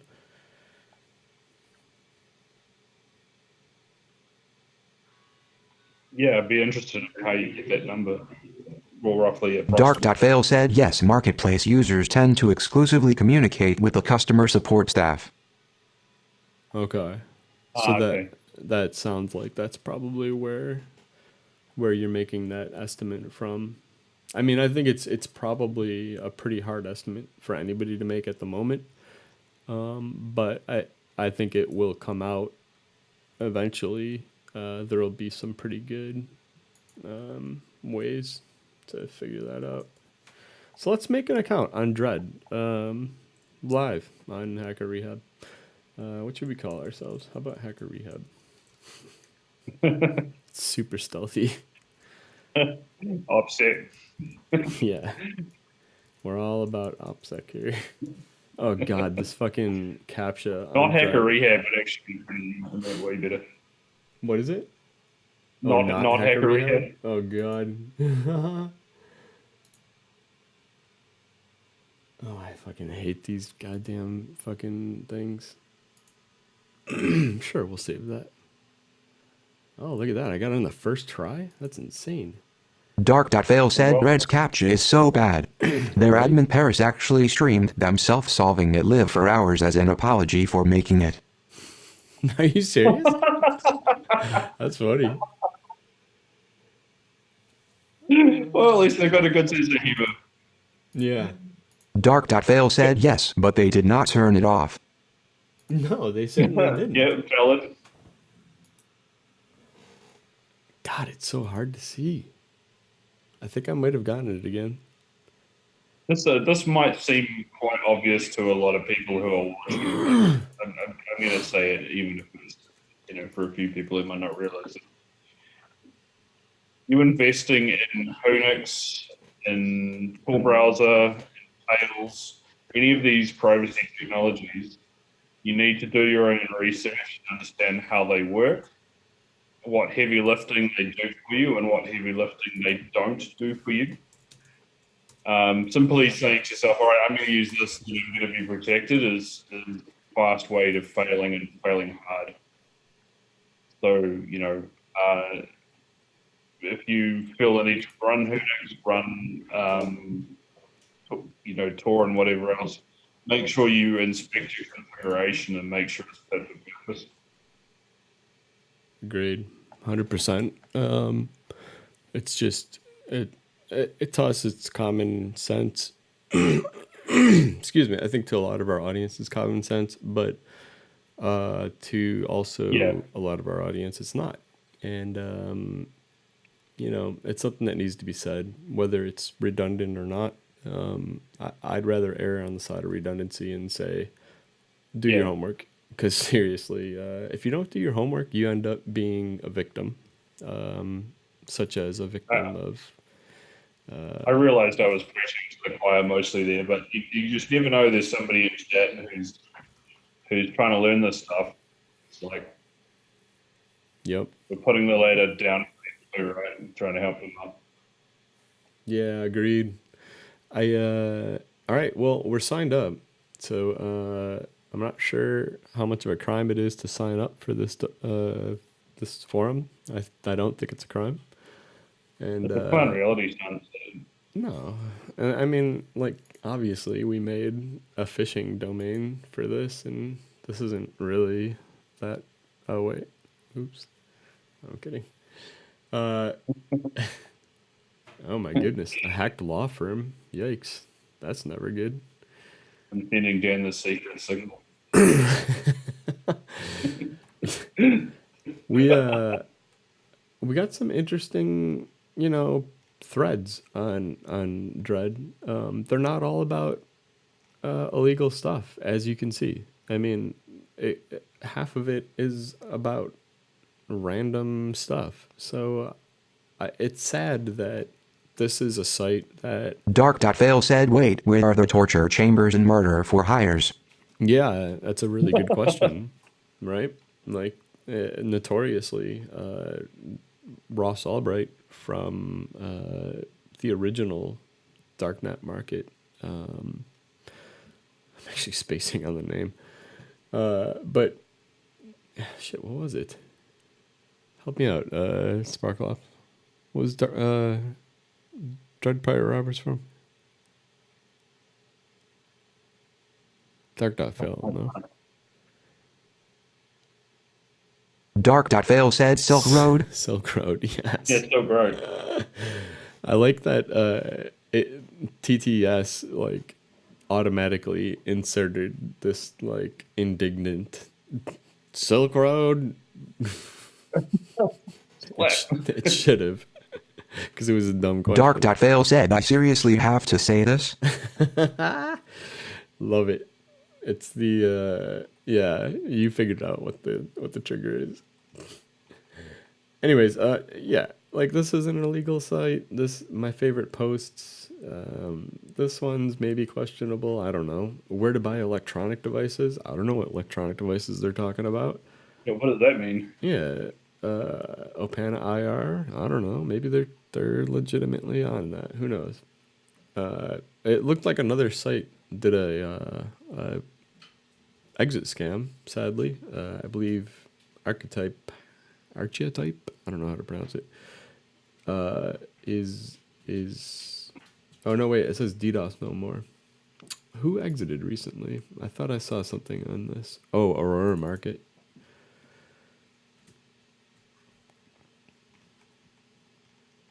Good stuff. So I guess one of the questions that I have for you as an owner of Dark.FAIL and the Dark.FAIL Onion is a kind of I guess a fair question in some people's eyes. I don't think it is, but I see it being asked a lot. What sets you apart from any of these onions that we're looking at? What sets you apart from a criminal enterprise, such as like dark web links, I think it was called, or something like that. Anyways, the owners got busted notoriously. You can read all about it, but it was a darknet site aggregate, much like Dark.FAIL. Except I would say the main difference is, well, I'll let Dark.FAIL explain it. But yeah, what makes you and your site different than the sites that have been busted? Dark.FAIL said, I do not take money in exchange for anything, including listing sites. I list sites interesting to me, to cybersecurity researchers. Dark.FAIL said, what differentiates me from similar sites is that I am an honest person. This is an incredibly rare trait in this space. This is a world of liars. Admin liars. Cop liars. Dark.FAIL said, I think being honest angers people that lie for a living. Yeah, I would strongly agree with that. And I mean, to a certain degree, I will say there is some benefit to lying. I wouldn't call it lying, though. I'd call it disinformation. We live in a world where the Grok famously did a talk about OPSEC, right? And here's how you make yourself impenetrable for OPSEC and blah, blah, blah. And my experience with OPSEC is it eventually always fails. The things that you set up to be anonymous online or hide online, eventually, at some point, your OPSEC will fail. And what then, right? Like, what happens if 2 or 3 or 4 of your protections that you put in place are suddenly gone or have been compromised? And I think that's where disinformation comes in. And I've been meaning to write a kind of Bible or article or something to follow up on the Grok's original thoughts on the matter, and to incorporate things like misinformation or deceit for survival. It's quite different from what you're talking about. I think you're more referencing the vendors that are lying about things like, oh, these pills are not pressed, they're from the pharmacy, I swear, I pinky promise. That's a huge one on the darknet markets from what I've seen. I consider myself to also be a security researcher and just an internet researcher in general. That includes Onion Land. I'm a browser of these sites, and I see it all the time. And then I look at the reviews, and there's people that have bought and then sent these things to labs that confirm it's fentanyl laced or laced with whatever God knows research chemical. And I think those are the people that you're talking about when you say dishonest and liars. So I feel like it's a shitty thing that we have to kind of lie sometimes to protect our anonymity, but it's a necessary evil.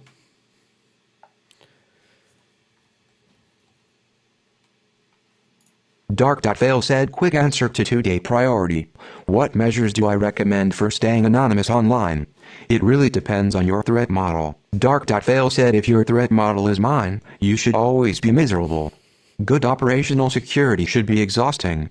If it gets easier, you are getting lazy. Dark.FAIL said, never trust one technology to protect your freedom. layer technologies, research how they work, and stay exhausted. You will naturally start to take shortcuts. Pay attention. Dark.FAIL said to answer your case item. I recommend not using any internet connection near your home. Don't shit where you eat.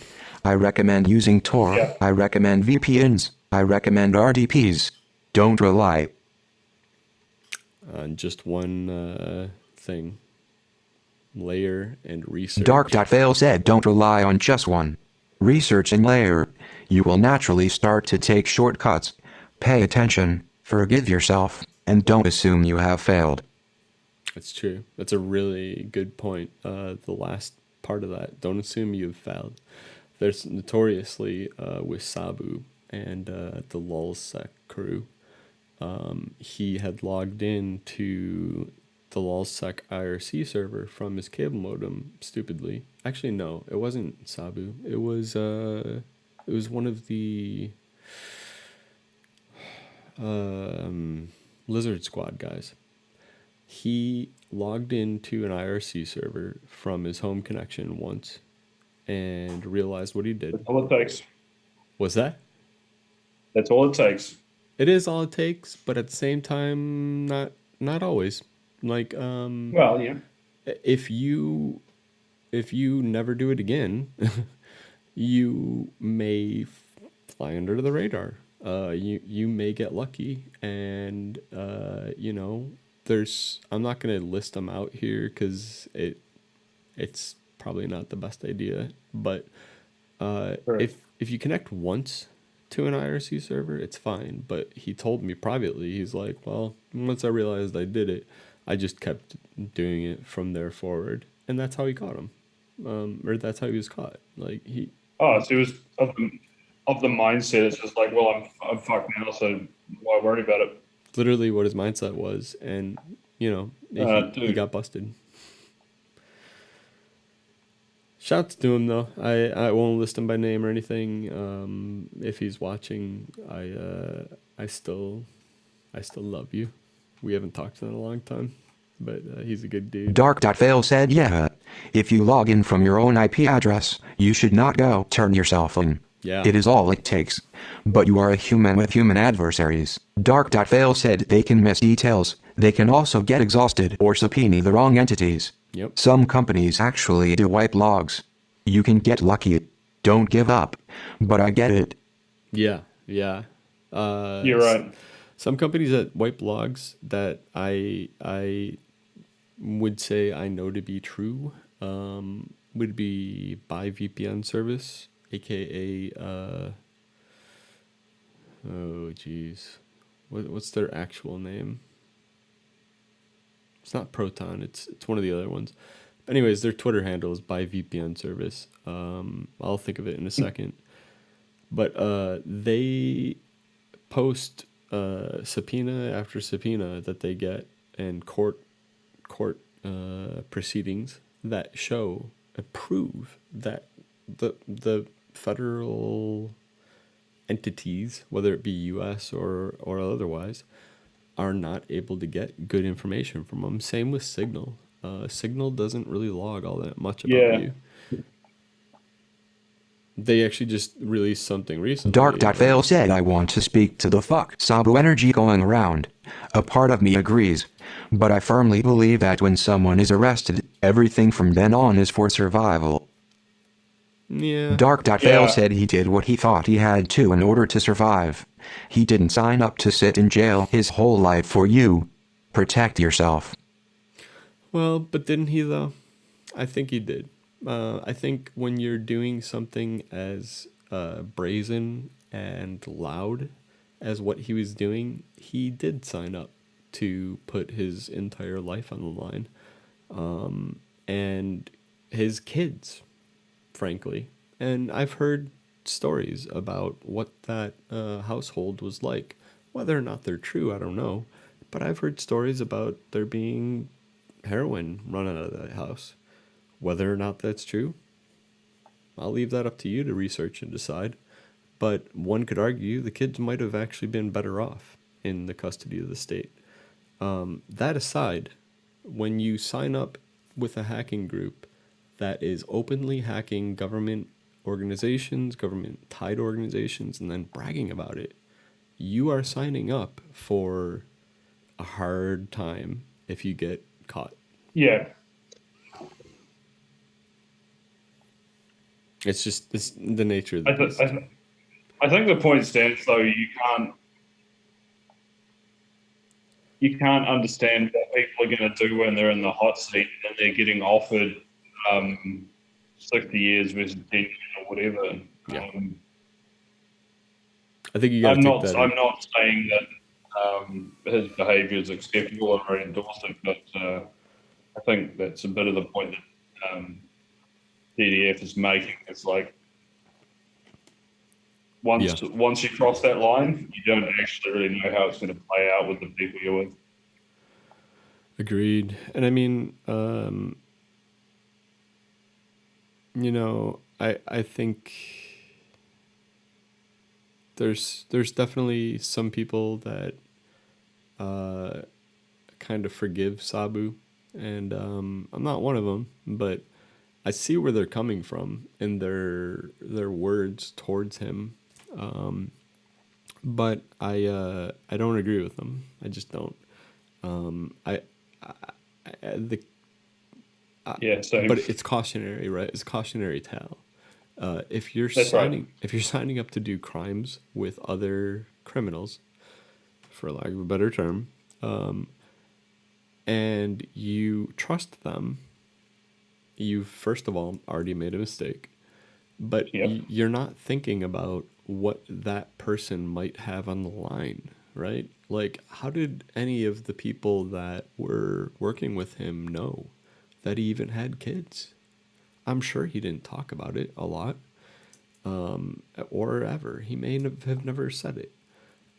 They may have all have assumed that he was like a 20-year-old basement dweller from 4chan or whatever. Living the same life that they lived, right? Like Jeremy Hammond famously was attached with them, and he kind of was that stereotypical glued to his computer 24/7, except to go out and ride his bike, which, by the way, that little detail of, hey, I'm going to ride my bike to the store and be back in a bit, that's what got him caught. If you're riding a bike to the corner store, maybe you didn't do that. Maybe you drove your car that doesn't exist to the Walmart instead. Little details like that will fuck an investigation up big time. And I say that not as crime advice for anybody in the United States or attached territories, but if you're in a hostile country... Sorry, I'm trying to get through this without laughing. If you're in a hostile country, then, disinformation is king. Know your... Dark.FAIL said, be right back. Riding my bike to a bike store to get a bike. Is there a comma or a colon between hostile country and USA? That was kind of my tongue-in-cheek, thing. Wink. Sadly, with the Cloud Act, somebody had pointed out in chat, I didn't get a chance to get to it, but the Cloud Act is a terrible, terrible thing when it comes to freedoms and things like that. And it's no longer about just the U.S. anymore. It's about all the countries that signed up into the Cloud Act. The Cloud Act basically took the lowest common denominator for intelligence gathering, and that's what we all have now. Australia specifically is one that freaks me out, because the Australian AFP and there's one other organization in Australia, they are very, very aggressive with their computer crimes task force. They will brazenly hack whatever they have to get at you. And that's like that's a thing that is a resource almost in a way for everybody now. That's part of that.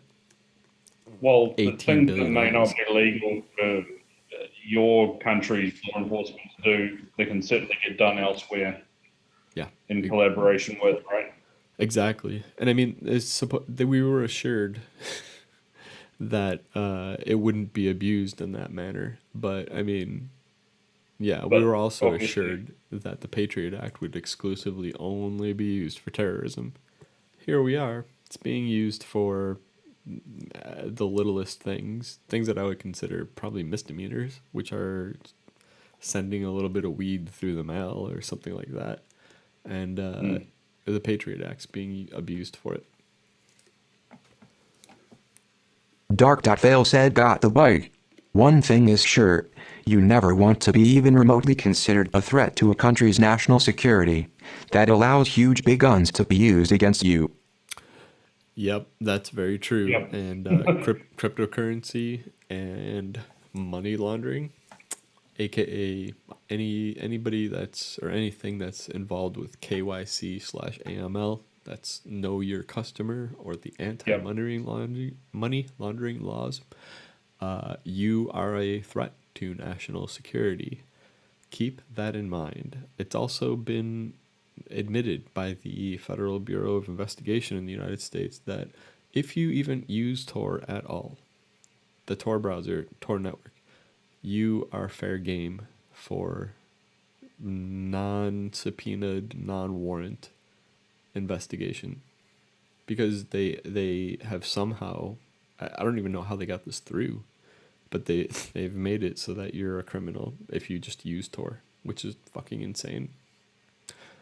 I would argue they are now criminals themselves. Dark.FAIL said yes.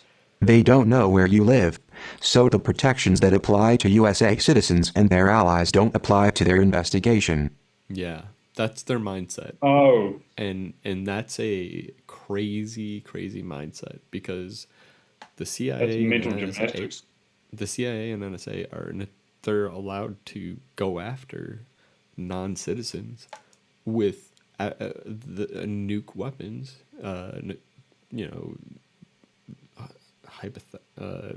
hyperbolically speaking. I don't know what I'm saying, but you know what I mean. Like they're allowed to go after non-citizens with everything they got, and if you're on Onion Land, you are a non-citizen now.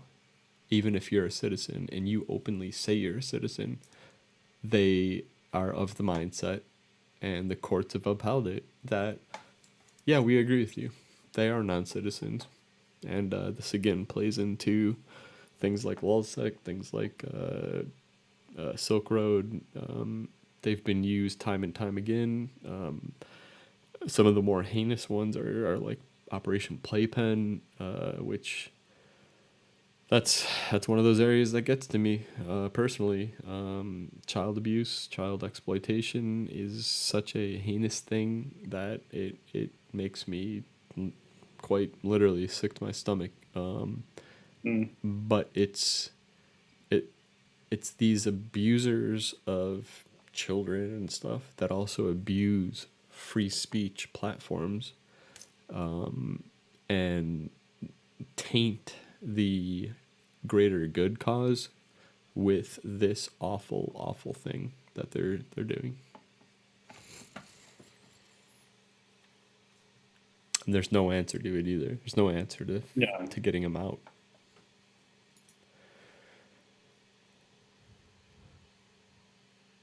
Just checking out chat right now. What's RestreamBot doing? I can't see it. I haven't muted, so if RestreamBot is fucking with you, go ahead and just mute it or ignore it. No Self says, was it the Iranian Act or APT that got hit in the airstrike a couple ages ago? I'm not sure.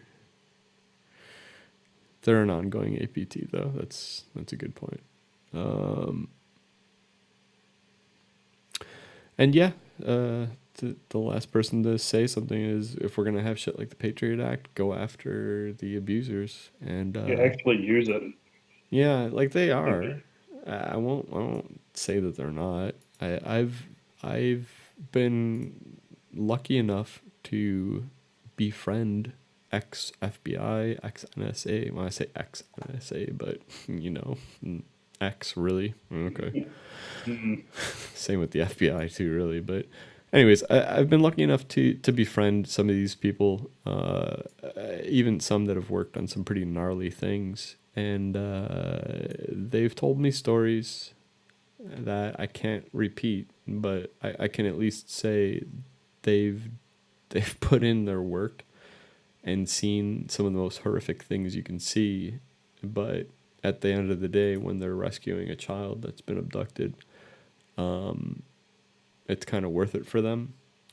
Yeah. But that being said, sadly, that's not all that those acts are used for. They're used to do things like intercept somebody that sent some weed a few times in the mail. They're used for what I consider to be non-crimes, really. I mean, for fuck's sake, weed is legal in how many states in the United States? It's legal in Amsterdam. It's legal in so many fucking places. And yet we have USA World Police deciding to come down on people that are doing relatively harmless crimes. So that's my take on it. Dark.FAIL said, I am also sickened by child abuse. Every privacy technology will be tested by these actors. Yep. Dark.FAIL said if their sites are staying online on a platform that claims to protect servers, unfortunately, and fortunately, that's a good sign for that technology.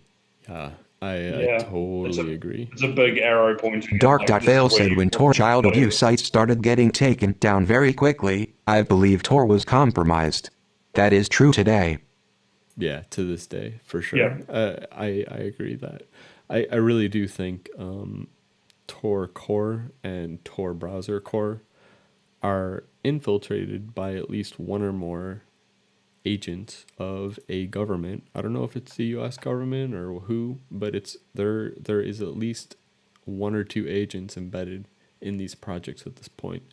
I don't know who it is. I've looked at the list. It's a short list, I gotta say, so it shouldn't be that hard to figure out. But, you know, when they're introducing stuff that I consider to be bug doors, those are red flags.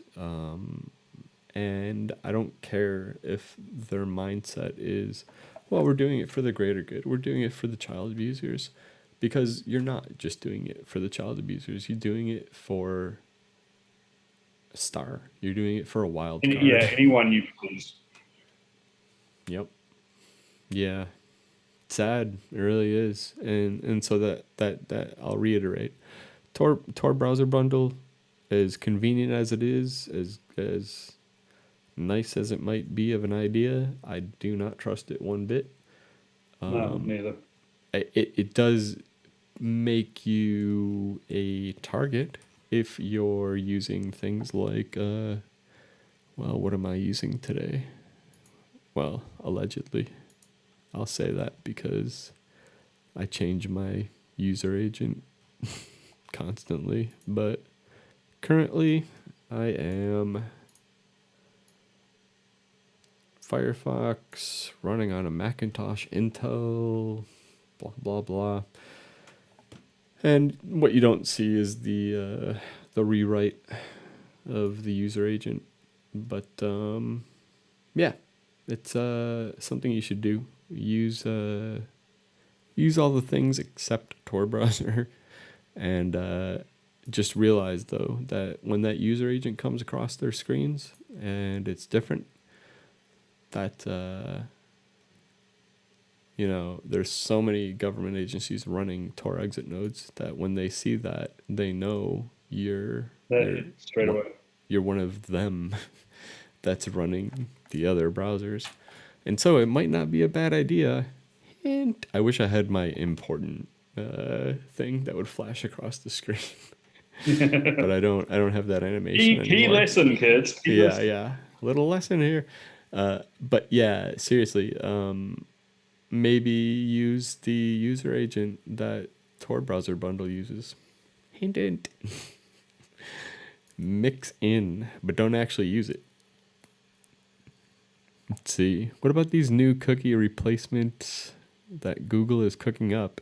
I've seen a little bit about them. I don't know it's called something like Flock or something like that. I don't know what that's about. I don't know too much about it.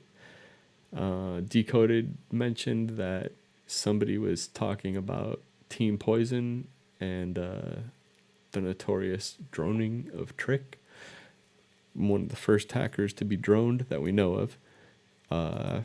But he also was a member of a terrorist organization, like straight up was a member of, I believe, Al-Qaeda or an offshoot of it. And he got droned. Oh, well. Somebody also asked, what are the Tor browser alternatives? And to that I say, any other browser. Just pipe it through Tor. So here's Firefox. I'm using Firefox today. Go down to preferences. Again, the convenience is the killer. You're not doing your homework. You're not understanding the heavy lifting. Yep. Yeah. So Dark.FAIL said, for the record, I am not a violent person in any way. If my demise indicates otherwise, it was faked.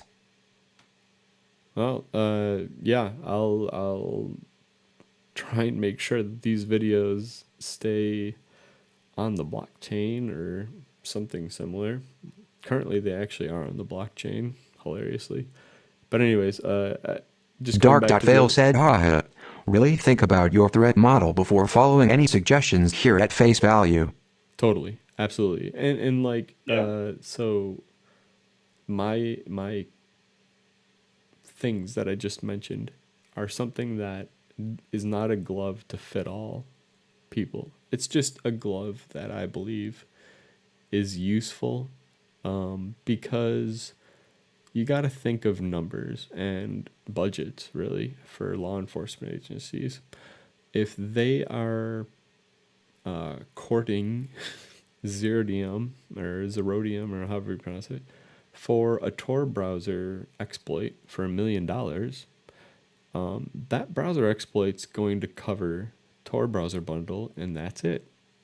It's not going to cover maybe Firefox ESR or Firefox in general. Chrome, Safari, it's not going to cover those. And so that zero click now becomes a truly zero click because it shit don't work. All you do, change your proxy to 127.0.0.1. I have it pointed to 8080 today because I have it going through Burp Suite that then chains out to the Tor network. But if I wanted to change it to Tor, all I would do is down here, just make this 127.0.0.1, port 9150, and that's it. Then I'm going through Tor. It's really simple. Set that in any of your browsers. Set that even in your whatever the fuck, you know? I don't know. Yeah. I don't know what I'm saying. I'm saying bullshit because it's all... Dark.FAIL said, a quick TTS rant. Tor browser is not at all a useless tool. It is one of the best networks that we have right now in terms of usability. Dark.FAIL said the problem, though, is that there is not a fork of the Tor project. Forking has become normal in the cryptocurrency world. Dark.FAIL said anyone can currently run a Tor relay. There is no terms and conditions operators must sign to not log traffic. That's very true. And Dark.FAIL said some of the most unethical research is done in anonymous spaces. Dark.FAIL said for Tor project, improve it. Yes, definitely don't fork it and call it evil Tor node.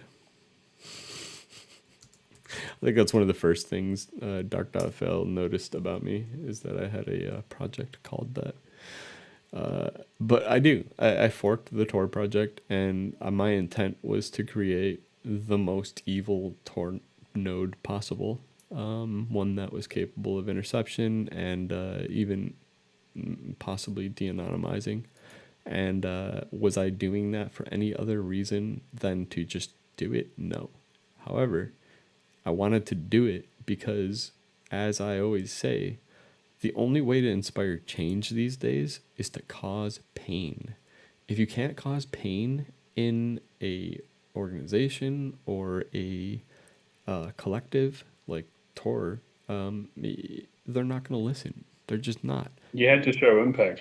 Yeah, the proof's in the pudding, man. I mean, like, I've put them on blast for so many iterations of their releases about the fucked up stuff that they did to NoScript, and they've yet to fix it to this day. And to me, that's all I needed to see. They haven't fixed it. They're not going to fix it because they either have somebody of high authority encouraging them to not fix it, which I believe to be true, or they just don't care or whatever. I don't know what the fucking issue is, actually. All I know is that it's an issue. Dark.FAIL said Evil Tor node was a great protest. The cycle of pain is just so slow in this space. Many people fall by trusting a tech before awareness is raised. Yeah. Yeah. Agreed. And so just to be sure I'm understanding what you were saying earlier, when you said, quick rant, Tor browser is not at all a useless tool, did you mean Tor project is not a useless tool, or Tor browser? Because those are, in my mind, those are two different, very distinctly different things.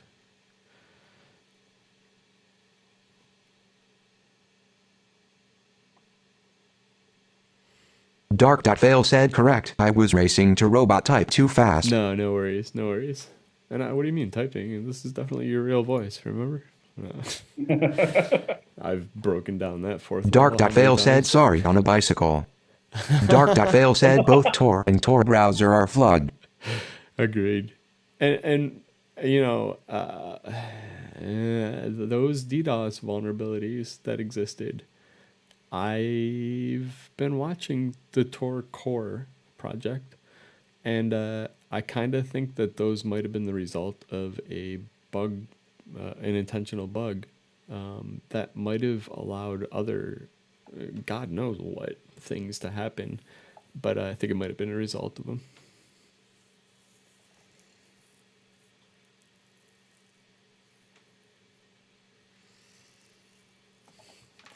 Dark.FAIL said, what are the host's thoughts on using Tor over VPN? The EFF and other experts strongly recommend against it. What do you think? I mean, personally, I think it's a good idea. I don't know why they would say no. I've seen that sentiment in many places. Don't use it. Don't trust VPNs, blah, blah, blah. There's a few VPNs that I trust. I trust Najala's VPN. Najala runs a VPN service. I trust, and it used to be iPredator. I trust Malvad. I trust, to a degree, I trust CryptoStorm. CryptoStorm.is, I believe, is their domain. And then by VPN service, which I keep saying, and I'm not like, by VPN service. I'm not getting their actual name, so let me pull it up. But there's a few VPN services, like you said, that do delete logs or not keep them at all. And yeah. And exist. I mean, spinning up something like Algo, if you wanted to, for that purpose, and then burning it's also an option. So can you elaborate on that one? You mean Algo? Yeah, I'm not even hearing what you're saying fully, actually. I just think you can spin up your own instance of Algo, Algo, like in a Linode or whatever, do what you need to do, and then is that burn it. ALGO? ALGO. Yeah. Oh, okay, interesting. I haven't heard of this actually. Okay. If I wanted to take for certain things the trust issue mostly out of it by just having my own service deployed, certain features, certain threads. Interesting. Let me just take a look. Dark.FAIL said, I think in an ideal world of good actor Tor node operators not logging traffic, it's good advice not to use VPN with Tor. Agreed. Dark.FAIL said, but the Tor of today is more surveilled than any VPN in my opinion. Dark.FAIL said your VPN provider does not let random people launch new servers into their network without knowing you. There you go. That's exactly right. I think my best answer to what your original question was, do we trust using Tor over VPN? My answer is yes, sometimes.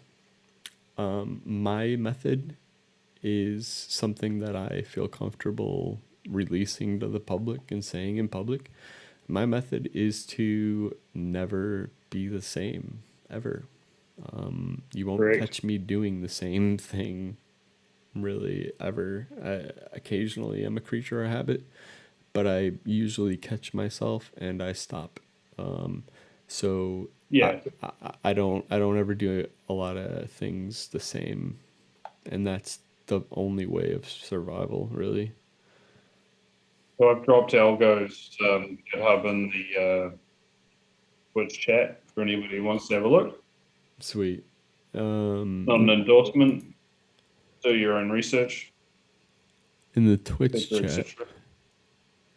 Huh. I don't see it. Somebody says they used to use RiseUp VPN. I like RiseUp too, but I have also seen them say that they will work with law enforcement if they're compelled to, which makes sense because, you know, they have to, or else they're going to go to jail. Yeah, I don't know where the link is, by the way, Sparkle Apps. So if you can paste that I've just again. messaged you on Discord. Dark.FAIL said, oh shit, I clicked that link from my real IP address. I give up. Yeah, there you go. That's a good example of don't Dark.FAIL said, this is the end. What do you guys think of Another victim of Sparkle Cops. what's the deal with that one they keep going after Signal. It's an Australian joint. I'd have to pull up my Twitter, and like I'm running solo on RAM and stuff because of OBS. Thanks, OBS. You're providing just such a great experience. But I can't really pull too many things up. Let me see if I can pull it up. It was the one that it was a cheeky little tweet I wrote that actually called them out for being part of the AFB. Let's see if I can find it really quick. It's a end-to-end, supposedly end-to-end encrypted chat app. That was Session, yes. What do you think about it? Personally, I'll let you go first, Sparkle Ops. Well, I've got no history with it and no context. I don't know anyone who developed it, and I haven't, had any transparency around the source code, so I'm not touching it. Did you say you don't know anybody that did it, or do? Do not know okay. anybody. Yeah, same here. I don't either. And they just kind of came out of nowhere, which was weird to me. And they would get into my replies and shit and like pimp their product, and it smells funny. There's something about it. Yeah, I had DMs as well. I don't like it. I don't trust it at all. I think it's no. And like maybe it's misplaced distrust, but I trust people that get detained at the border and have their devices seized by the federal government. Like Moxie notoriously has been detained at the U.S. borders and had his devices seized. And I trust people like that because that means that they're unliked by government agencies, and that usually means that they're doing something right. Doing something right, doing something that's preventing interception or fuckery. And so I trust Signal for that reason and many more reasons. But I don't Dark.FAIL said that can also be staged to reaffirm PR, though. I agree. I don't think it was back then. I think it can be now. Back when it happened, that was when the Homeland Security and stuff had just started flexing their muscles with that. And it was one of the first instances, I believe, of that happening. And so I would find it hard to believe that they would stage the first one. But now I would not trust that as a single form of verification. And I don't even necessarily trust that one either. I just, Moxie's notoriously been on shit lists for a long time. Good Lord. I'm trying to look through my Twitter feed, but it's just filled with garbage. God, why do you guys follow me? The hell? It's filled with crap. All right. Well, I'm not going to find it, but that's okay. We already got the name, and that was Session. Dark.FAIL, what do you think about Session?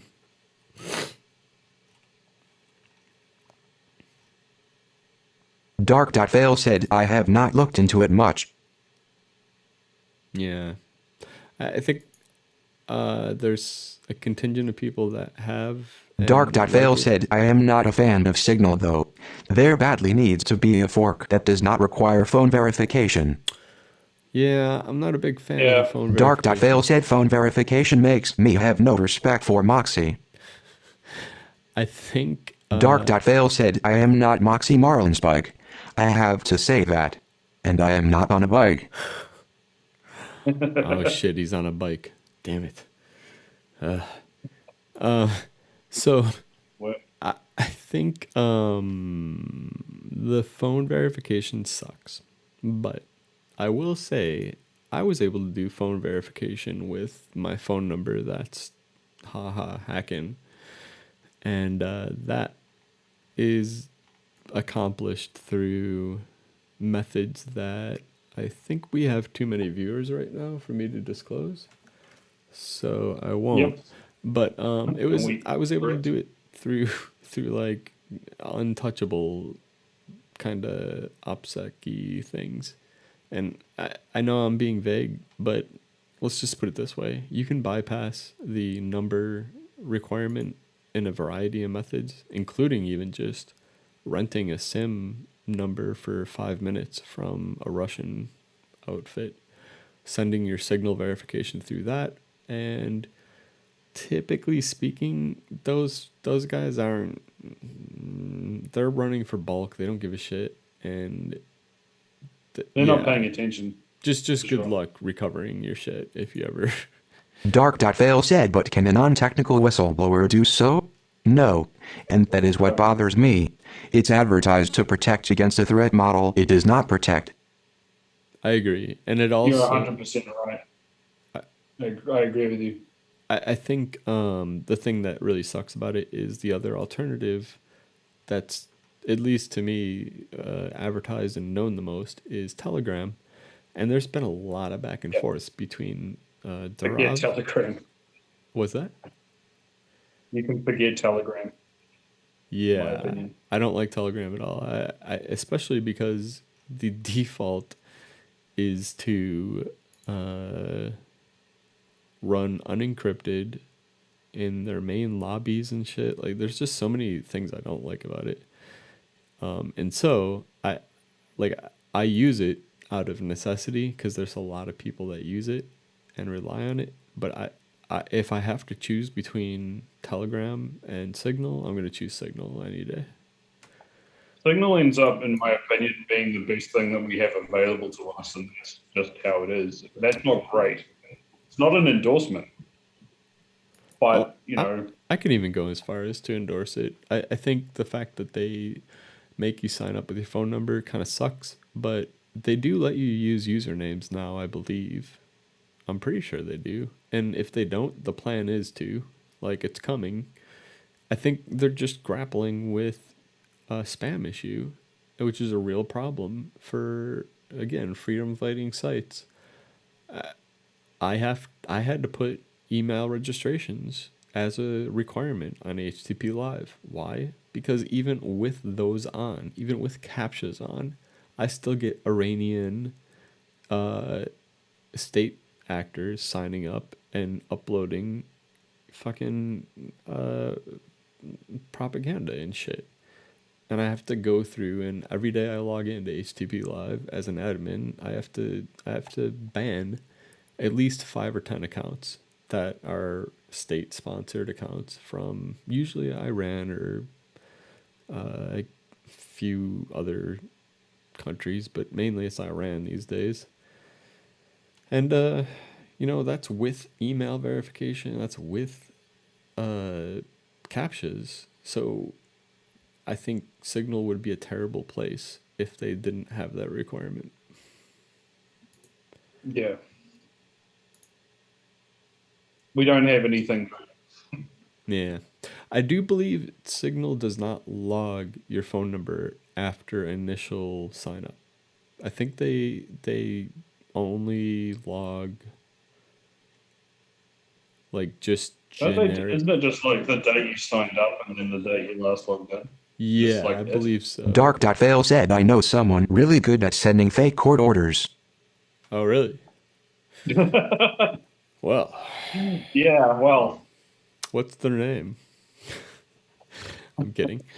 So, two of the places that I was not endorsing but saying are pretty good. Private internet access. This is the one that I see time after time, including very recently, in a court document, court proceeding, that when the agencies or whatever were involved served them with a subpoena or a warrant, they were not able to produce any logs. That's a rousing endorsement, in my opinion.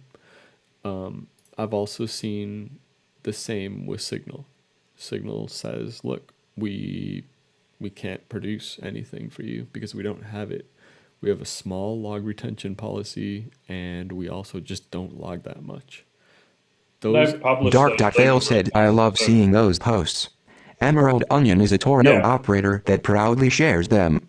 Dark.FAIL said, what's not known those upstreams. There you go. There's the secret, is the upstreams. Dark.FAIL said, you can just subpoena their upstream providers. You're exactly right. And that's why you have to take all of these with a grain of salt, including private internet access, including RiseUp, including any HTTP Live, my service.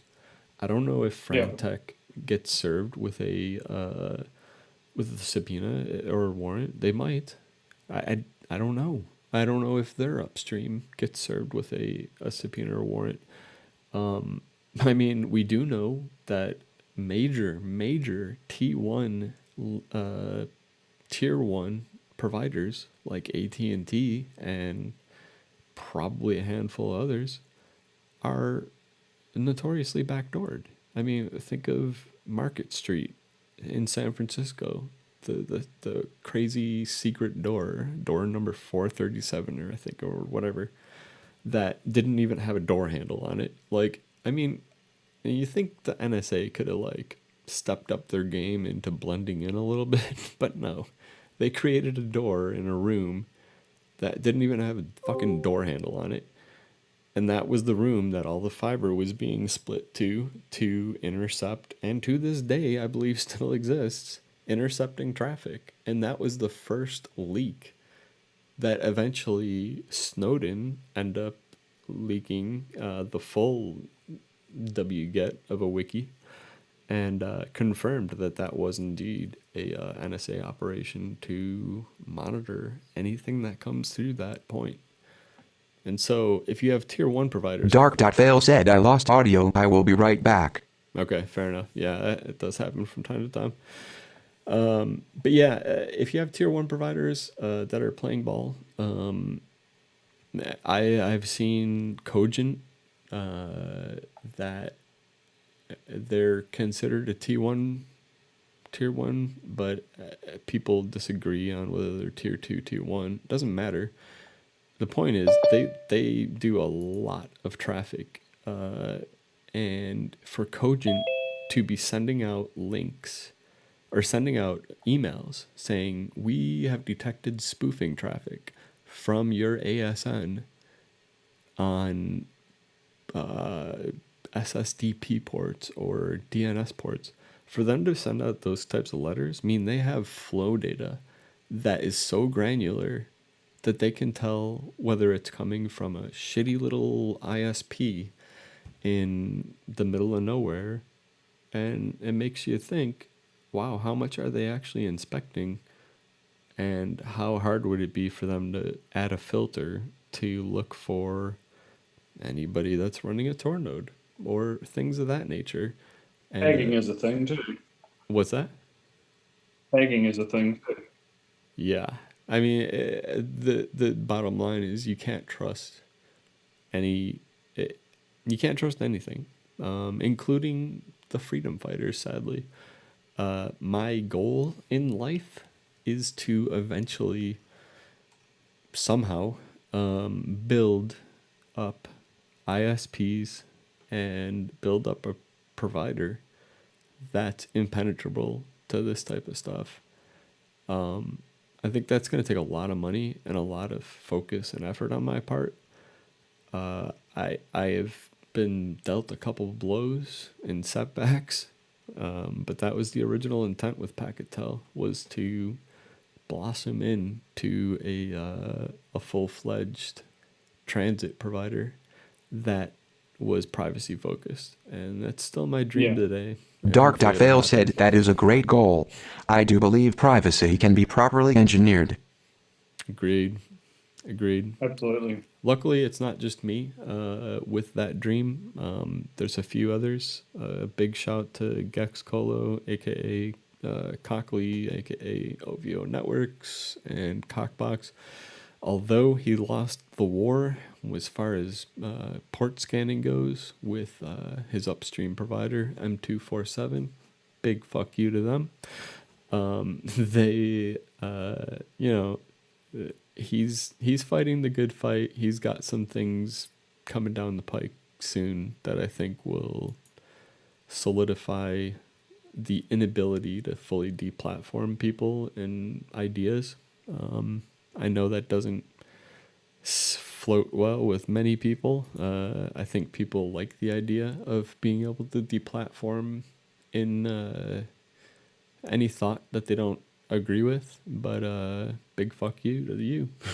Like, deplatforming is not the answer. I used to be all about it too. I used to fucking think deplatforming was great, and I was so short-sighted in those thoughts. And I think deplatforming is one of the worst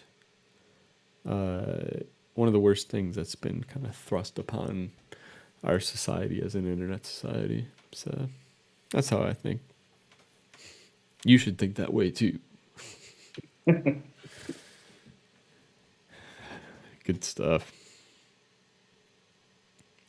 What's I know you're taking a breath and you're about to say something, but after you do, what's been kind of your biggest hurdle in maintaining Dark.FAIL?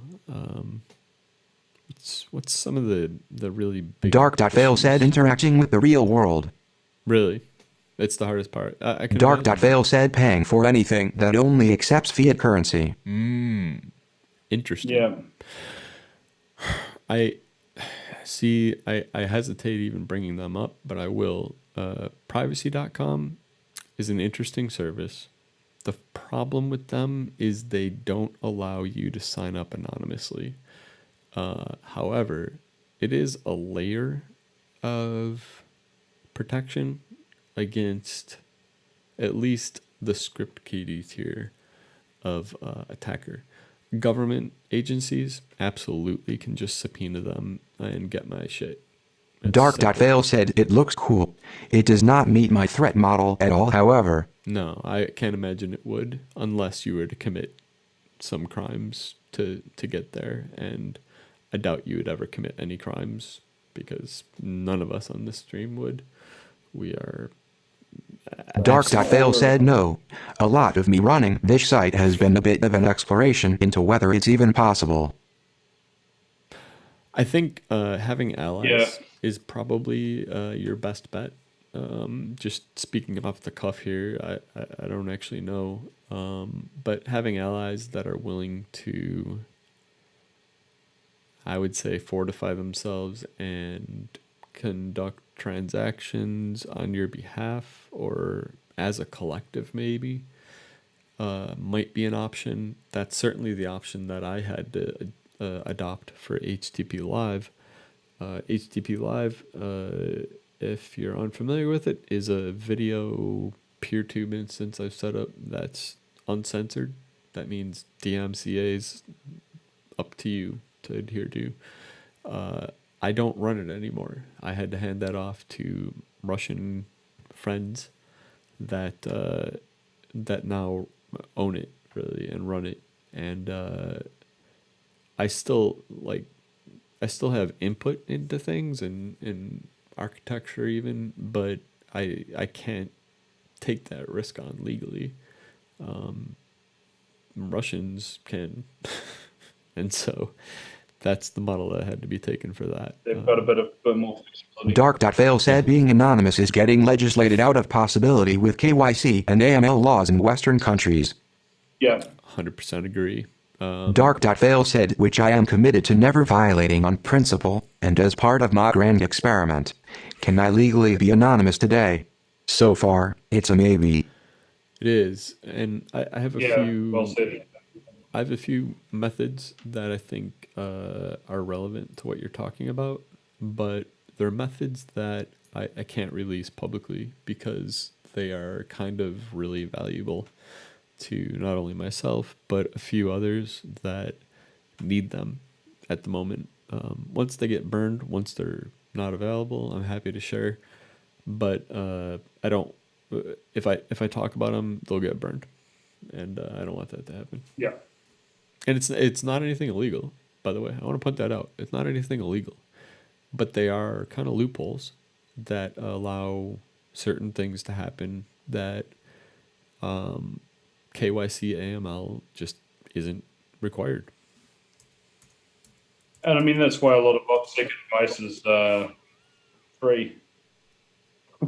Is not free good anymore. Yeah. Sadly, that's true. You need to do your own research. I've said, how many times have I said this on screen, but do your own research, understand what's doing the heavy lifting for you. Dark.FAIL said another huge challenge is, how do I pay taxes on my donations? Well, yeah. Dark.FAIL said if I truly want to be as legal as possible, I need to have a corporation and move forward with all of that. Yes, I 100% agree. One thing I can publicly say is Wyoming is a really nice place to visit. I'll leave it at that. I've heard that. Yeah. But you do need a collective of some sort, at least. You do need good legal representation. And this is for anybody that's running a site or thing that's taboo when it comes to legal and logistics. You need some friendlies that you can at least somewhat trust. I'm not saying, implicitly trust them, because that's a good way to get infiltrated by your enemy, really. Dark.FAIL said shout out to my mom. I really, really trust my mom. I don't, but, that's good that you're able to do that. But my mom threatened to call the FBI on me once, and that's all it took. She was just saying it out of anger, too. But I was like, okay. Crossed off the list. It's actually a true story. Dark.FAIL said so she's a part of the Fed-averse. She's not, sadly, and I hate that I can't fully trust her, but she did say that once, and there's a few things that people can say to me that will trigger a blacklist mentality, but that's one of them. And it's not like I abandon her from life and stuff. It's something that just I can't trust her 100% anymore. KYC me not is KYC not me is a site I wanted to plug real quick since we're talking about KYC AML. It's a site that is literally KYC not.me. It is one of many resources that I think you should go to if you are interested in exchanging Bitcoin to XMR. XMR, as you may or may not know, is Monero. Monero is currently, and I say currently because you better goddamn well bet someday it's going to be trackable. But currently it's not. And that makes lots and lots of agencies, home and abroad, angry. They do not like it. There are markets in the darknet market territories, like White House Market, that do not accept anything but XMR because Bitcoin is probably the best way to get tracked, and it's literally a public ledger of everything you've ever done. It's worse than cash, in my opinion. It literally is a log of everything you do. Better audited, right? What's that? Better tracked and audited than cash ever will be. Yeah. It's amazing how horribly tracked it is in a bad way. Dark.FAIL said assume Monero will become trackable. Absolutely. That is a very good topic and along the line of don't put your freedom on a single technology. Yeah, absolutely. Yeah. And so to that point, if you're running with Monero, if you're running with even Bitcoin or any of them, run it through at least Tor, run it through VPN services, run it through anything. But don't just run it naked. That's the term I use, naked. But a naked connection, your home IP address, like your home cable modem and shit. Why would you do that to yourself? You're playing with fire. Run it at least a VPN. I say run a VPN and Tor. Some people say don't run both. Then again, it was the EFF that said that, right? I don't know. There's been a few exits from the EFF that I really trust. There's been a few entrances that I really don't trust. Make of that what you will. Just saying. I don't know, man. I don't know what to think about any of this because anything I think is just a best guess. Bisq, I don't know if I would trust them all that much. Actually, like a lot of these, I don't know if I would trust. Morph token, like make sure you look at the conditions, because right there, may reject transactions at any time for any reason. That's a big fuck you. Nope. The one I like a lot, side shift is decent. What the hell was that? I heard a noise. Simple swap, GodX. Dark.FAIL said Morph token was used by White House Market. For what purpose? Dark.FAIL said Morph token then blocked all Tor nodes. Yeah, they did. That's right. I don't like Morph token. I did before, but I don't like them anymore. GodX I like a lot because they're run by pretty shady people, I think. And as you can see, they are green across the board except for buy. There's other ones that actually aren't even listed on here. I think I posted a pretty exhaustive list at some point, but elude.in is one. I don't know if... I think there were another site that might have gotten popped. Weren't they? Like something happened with elude.in right around the same time that all the drama was going down with Dark.FAIL. Dark.FAIL said to our dear listeners, make sure that you can legally use non-KYC crypto exchanges in your jurisdiction. Yes, absolutely. And if you use a VPN service that allows you to go to a different jurisdiction, that's definitely not something you should do, because that is probably something you shouldn't do. Not legal advice. Right. I'm an attorney at law, not an attorney at law. Yeah. Dark.Fail said definitely not. Oh shit, I visited that site with my real IP address. Luckily, they give you a nice little reminder that you're doing that so that you can turn things on. Dark.Fail said yes, Salud has been suspiciously offline around the same time as my domain hijack. Yeah. I wonder if their onion is. I'm trying to load it right now. At least I think. Let's make sure this is actually the real. Yeah, we're looking at it from your onion. It looks like their onion's on, but they haven't said shit about their domain being down. That's strange. I wonder if they maybe got owned, like owned. Because they run a Bitcoin mixer and they run a exchange for XMR and stuff. And there were some mixers and exchanges that got raided also at the exact same time, which is kind of leading me to believe this might have been a government action. Dark.Fail said you wouldn't believe my inbox. Everyone claims to be someone they are not to try to convince me to change my link. I am trying to figure all of that out. Well, yeah. I mean, why would you change your link though? I mean, it's maybe something you should put an asterisk next to or something that says multiple reports of possible issues or some shit like that. But removing it entirely, I think, is a little heavy-handed. Yeah. We could do a test transaction. Dark.Fail said they're linked. I mean, Elude says, hey, we have new links.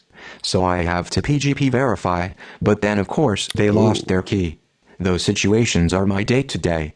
So which link do you have up right now? The old one or the new one?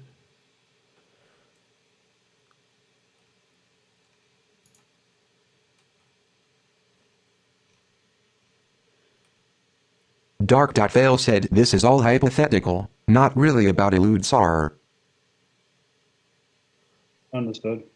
Oh, okay. I see what you're saying. Yeah. Dark.Fail said it's simply impossible to know what's going on with half of the sites because of all the misinformation. Yeah. And the misinformation's like a needed, necessary evil. What the fuck is up with their descriptions here? XMR to Monero? What the fuck? Oh, convert from, convert to. Okay, so yeah, we can do this. Let's try a transaction. Let's lose some money. Let me see if I even have Monero installed in this beast. I don't. Lost my mic.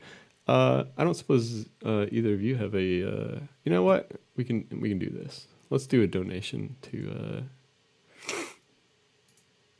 Let's do a donation to Dark.FAIL.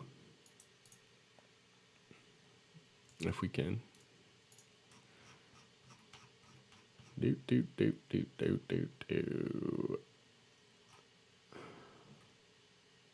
Shouts to you for your philosophy and finances page. Dark.Fail said thank you. I do not accept donations from criminals. So thank you for not being a criminal in any way. Thank you. And you're welcome. Thank you for providing the service that ensures that I'm not a criminal and vindicates me from any crimes or things of that nature. Without that, God knows. All right, let's close this. I think let's close this. Receiving Bitcoin address, no. Receiving Monero address, yes. By the way, if you want to go to Godex, and it'd be really super cool, go to urls.is/Godex. And it definitely isn't using my affiliate link as a forwarder, which would really kind of help out. And also, I think it gives you coupons and shit like that. But there's my affiliate link. I don't mind saying it. Okay. Start exchange. God, I'm doing something so stupid right now because the exchange fees are so expensive. Yeah. Market's a bit of a mess. I might have to catch you on the flip side after the show because this could actually take a minute. Let me see if I can do it quickly. What else did we have?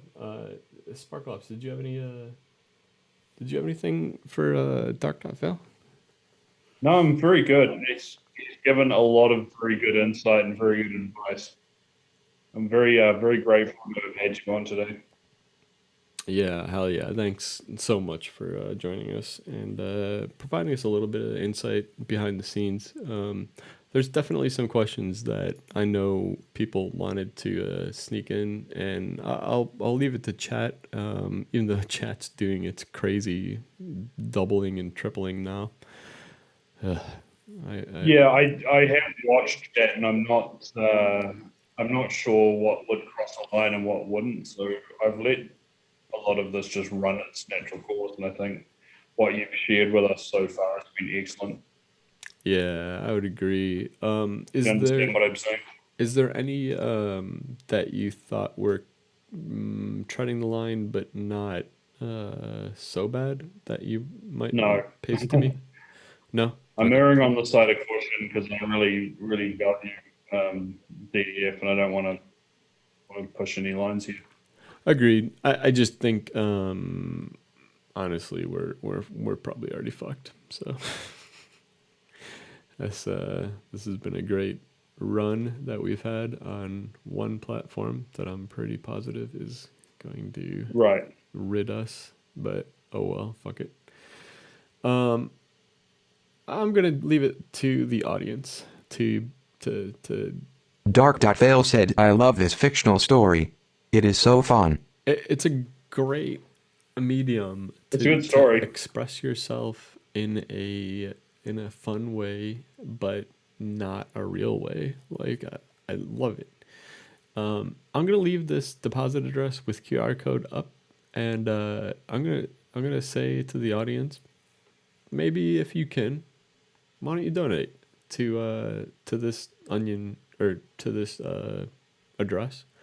I can't currently do it at the moment because I'm trying to run a show. But if I could, I would.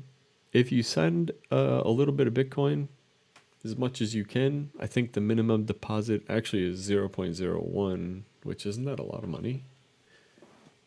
How much is that? That might actually be too much.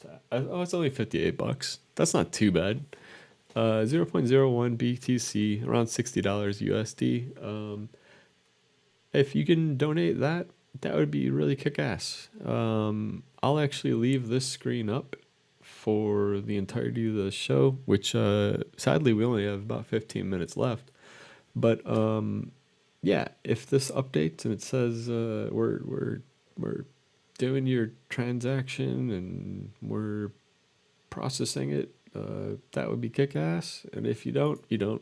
No Dark.FAIL said, and as always, if someone hijacks that QR code on his screen to steal the funds, we will send you a huge reward. Maybe. How would they hijack it? Is there a way to? I'm not aware of any. If there is a way to, shit, whoops. But yeah, we'll send you a reward of 0.01 BTC, as a matter of fact.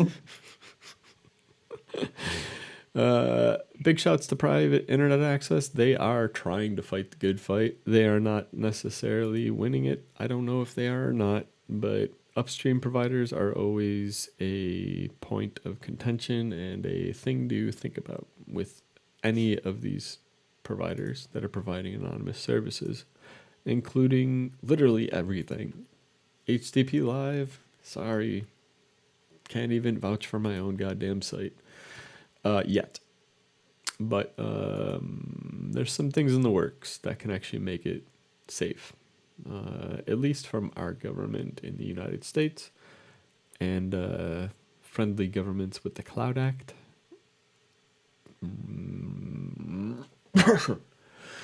It's a long game. It really is. It's been so hard setting up the infrastructure just as it is. But I've set up 3 redundant methods in case one of them gets taken down or whatever for some reason. And the Russian team's been really knocking it out of the park as far as getting it ready to go whenever the switch needs to be flipped. The biggest thing on my lap is trying to work with them and figure out a good mirroring option. Not Daniel makes a living on affiliate links in the chat. That I wish were true, but sadly, very few people take me up on it. And except for a few times, like Blazing Fast. Whoever did the Blazing Fast thing a while back, I think it was a year or 2 ago, they just bought so much shit. And I don't think it was card frauded or anything. It was actually legitimate. They just stood up massive infrastructure. It probably was used for terrible, evil things. Who knows? But it helped float my bills for like months. It was fucking awesome. Let's do this. Let's do the news for 5 minutes really quick because there were a few. Dark.FAIL said, so you're saying I should use affiliate links on my site? Yeah, you totally should. Just not with darknet markets.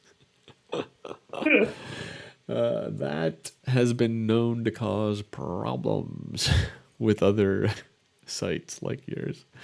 And also, really, the elude.in site that I set up just now, it's not to be trusted. If you lose $60 by sending money to here, tell me in a DM, Twitter DM or whatever, and I'll help you out with it. Because I feel responsible for telling you to do it. But anyways, all right, let's get into the news for a quick minute. Via Packet Storm. Why Packet Storm? Because Packet Storm rules, that's why. And it's one of the first hacking sites that I ever went to as a kid. So here we are. Biggest ISPs in the US paid $8.5 million to load the FCC comments that were public comments for whether or not net neutrality should be done. And they literally paid almost $10 million to, which by the way, they got ripped off by the botnet owner. Like, god damn, I could load this site up with way more for that budget shit. But they stooped as low as to make fake pro FCC or anti net neutrality comments because they're so afraid of the idea of it. They don't want to be held accountable for things. They don't want to play by the rules. They like playing by their own rules. And big fuck you to Comcast and any of the other companies that participated in this egregious act. I think they should be held to the exact fucking same standard as a citizen. And if citizens are getting arrested or anything, the CEOs should be arrested as well, and anybody else involved. This is a huge thing. This report that was issued by the New York State Attorney General, excuse me, is like mind blowing. This stuff should not be allowed to happen, but it's another insight into the legalization of bribery in our legal system and in our political system, and a big fuck you to all of that. It should be a much bigger story than it is. Yeah, well, it's being suppressed by, gee, I wonder who. Surprise. Right? I mean, like, who runs ultimately half of the news agencies? It's MSNBC slash Comcast slash whatever else Yeah. the conglomerate is these days. And so obviously they're not going to pick up the story and give a shit. Ars Technica, apparently not really owned by any of them, but just a matter of time before they probably get absorbed, sadly. Even so, yeah. Look at this. Comcast, Charter, and AT&T were the biggest ISPs in the group. This is a big, big issue. What, if this is for the US viewers, what are the current options for you in your town for cable / DSL internet connections? Is it one of these? Yeah, it is. I don't even need you to answer. It is. They have monopolies on territories that should be illegal, and they're not. And they're not because they're allowed to get away with shit like manipulating supposed public sentiment and things like that. It's a really good read. I highly recommend you read it. I'm not going to spend the entire amount of our time on it, but definitely read it. My machine's going very slow. Packet Storm. Let's go back to Packet Storm for a moment. I think there was one or two more I wanted to get to. There is the critical Cisco bug. Do you remember what that was about, Sparklops? No, I don't. Okay, let's check. We'll check that one out. Mind you, when you're following Cisco, it all just seems to run together, doesn't it? What's that? When you're following Cisco vulnerabilities, it all starts to run together into one large blur. Look. Sorry, your mic's cutting out a little bit. I'm not sure what end it's on, but I think the sentiment was fuck them. Not quite. Oh, what were you saying there? I'm just saying they're hit hard, hit often. And you start to wonder whether it's intentional or not. Huh. You know what? I think would help. See up at the top where it says turn on original sound? It should say it near the green shield icon. Yeah. Yeah, try hitting that. I noticed it instantly fixed my volume issues.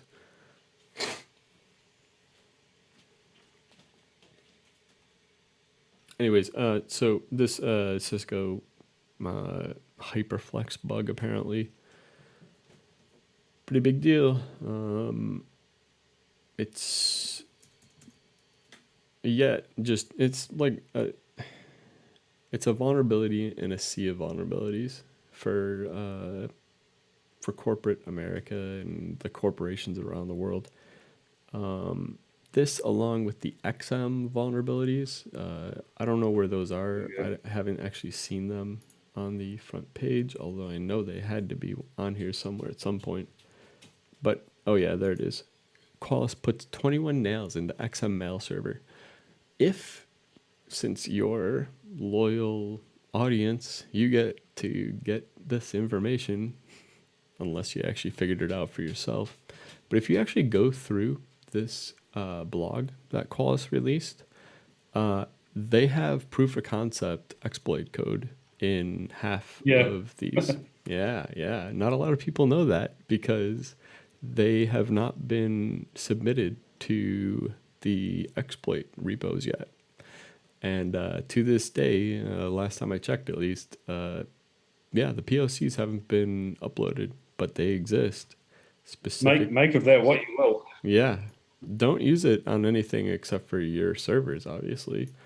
But you'll practice XML. Yes. If you happen to read these, you might find that hey, there's a proof of concept code. You just scroll real quick and see if I can find it.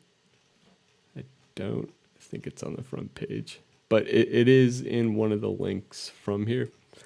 I tested it on a server, and that server It was a denial of service condition. That server stopped like taking my emails for whatever reason. I don't know why.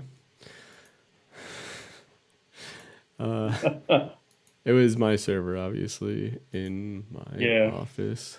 A lot of people on Twitter are like, who even runs the extent? Turns out quite a lot. Oh, what did they say on Twitter? They were like, well, a lot of the general chatter was like, who even runs the extent? Half the internet. That's the answer. Yeah, that's right.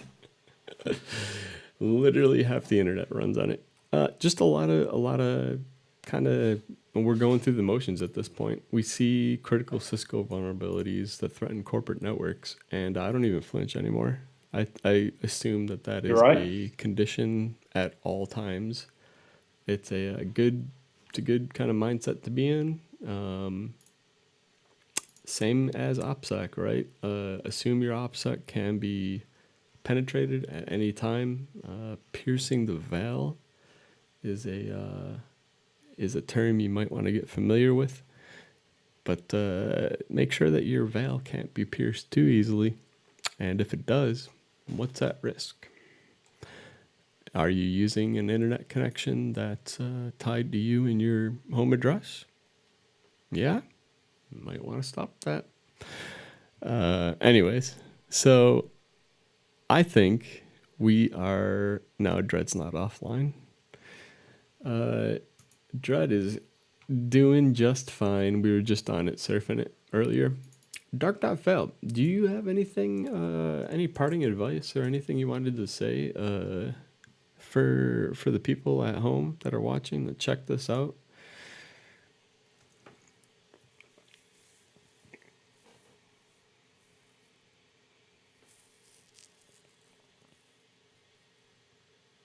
Aside from don't. Dark.FAIL said it's been really great to be here. I think everyone should be paying attention to the darknet. Yeah. Dark.FAIL said in the privacy practices used. The operational security practices used. I would agree. I want to at some point have a meeting of the minds and get some best practices put together that are easy to follow. I know the Gruck has already done so, and shouts to him for that. But we need to kind of simplify, reduce and simplify. I think layers is the biggest and best experience, best thing I can say. Layers. Dark.FAIL said yes. I believe one day the only free internet will be on a privacy technology like Tor. Yeah, I agree. What do you think about I2P, by the way? Still too slow?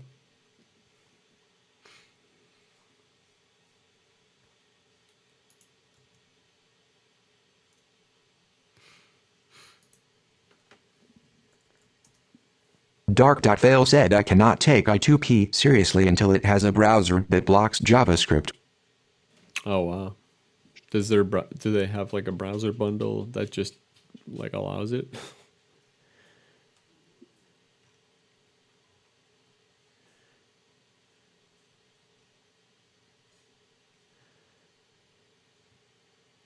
Dark.FAIL said last time I tried it, yes.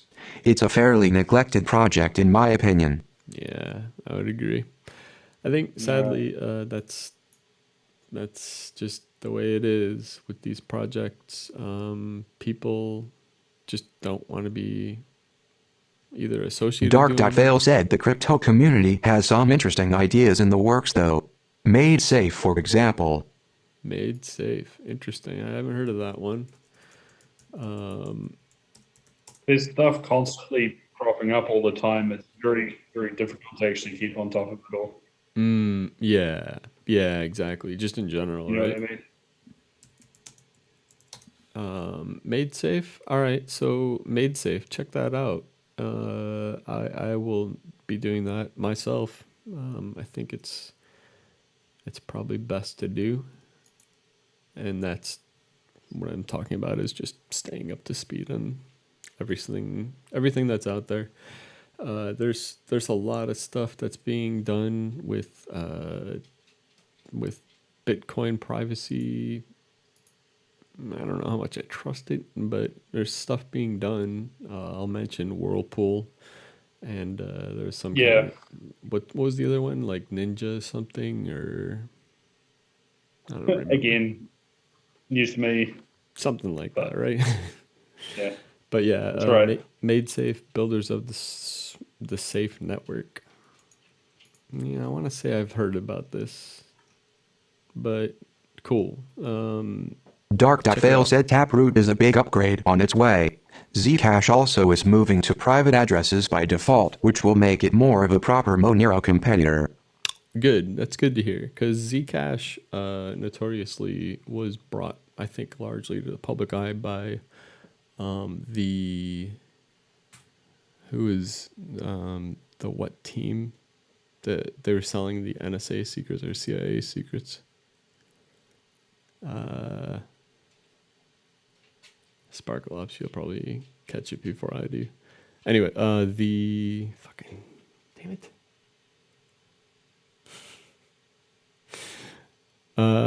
Whatever. I'll think of it in a second, or chat will get me. But they notoriously use Zcash as their payment for giving out the secrets.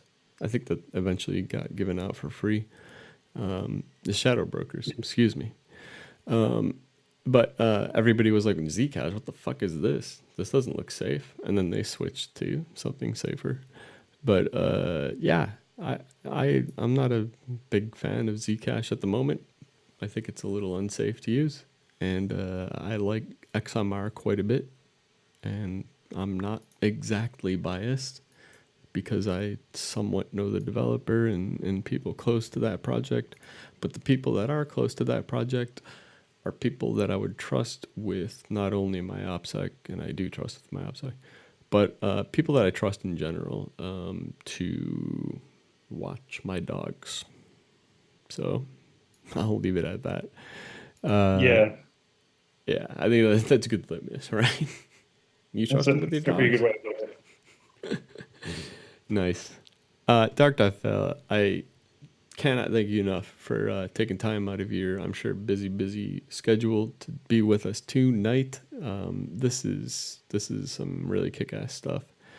And I'd love it if you came back and joined us again. Whether or not you can figure out a way of obfuscating or doing something different, but I think this actually worked pretty well, the text to speech. Yeah, well done setting it up. And thanks, buddy. I appreciate that. It took a lot of work, even though it ended up being kind of simple and easy. Dark.FAIL said my dog sitter gets Monero. A note to any Monero users, always keep track of where you paste addresses. Which sites know what. Metadata is traceable. Dark.FAIL said it's been such an honor to join you both. Great meeting you, Sparkle. I'll work on getting a nice deepfake working for my voice. Hell yeah, that sounds like a good idea. Thank you, mate. We appreciate it. Feel free to use find somebody hilarious online and train some machine learning thing to just emulate their voice, because you can steal people's voices these days. I don't know how many of you know. Dark.FAIL said it will be a not Dan deepfake, because not Dan is Dark.FAIL. Oh my god, not Dan on a bicycle. You just got my door kicked in, but thanks. That's if they find me. That's not a challenge, law enforcement. Leave me alone. But it would be a challenge, a little bit, smidge of a challenge. I've got some secrets. Yeah, it's been great, and I hope everybody in the audience found this fun. I had a great fucking time. I am going to play us out with guess what artist? Yeah, of course it's Young Internet. Jesus Christ. Good to see you guys. Girls in chat. Be well. Enjoy the rest of your weekend. Yeah, thank you for saying that, buddy. Thank you to everybody in chat. You guys rule. Sorry I couldn't shout you all out individually, but seriously, you guys have kicked ass from the beginning, and you continue to make the show what it is. So thank you.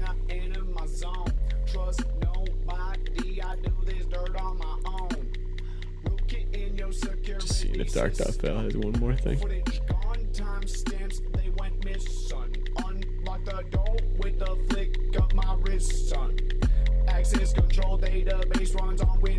Dark.FAIL said, "Great show all.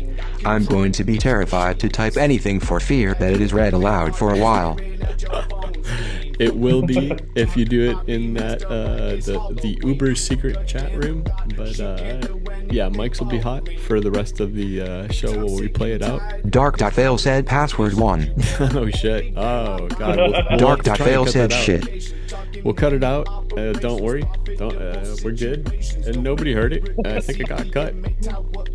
Peace, guys. We love you. All my patience. Phone ringtone got me so low on patience. Turn your OS to an agent. Air amount need ventilations. Command and control travel through onion router workstations. I don't wanna talk on my cellular device unless we talking about the profit margins or the price. I've been rolling solo dolo and I ain't feeling nice. The location data provided to me was so precise. Get a slice. Yes, I got these pies. I ain't got love for these hoes or for these guys. Everyone full of advice. I be pushing terabytes of this dirty traffic, narcotic trafficking in my pipes. Queen squad captain, bitch, I got these stripes. I'ma make them police officers go on strike. The internal data access by some guests with no invites. They try to prosecute us, but the internet unite. Probably the reason behind your latency spikes. Yes, I be creeping around these nets through the dead of the night. Don't want your bitch friend invite. You know she acts so polite. I treat her like a police officer, bitch. I know my rights. Yeah, don't wanna talk. Don't wanna talk, leave me alone. Don't wanna talk. Don't wanna talk, leave me alone. Don't wanna talk. Don't wanna talk, computer phone. On my computer phone. I ain't wanna talk on the mobile. If you're gonna yodel, hit me with the pox at global. Feel a little buzz on my scrotal. King of the internet, I keep it noble. Some days feel a return to the old ways, even in my old age. So I love when the old page come through with the whole blaze, while the feds giving me the cold gaze. Can't even talk on the string cans. One slip and they bring fans. See them coming like the pink bands. Try to ruin how I spring plans. Got the networks with the pink scans. Shots to my big stands. Silver blades, stay the blades, I'm a big fans. Young internet and I still keep it clutched like a flywheel. With a silence be the ideal. Don't wanna talk. Don't wanna talk. Young internet and I still keep it clutched like a flywheel. With a silence be the ideal.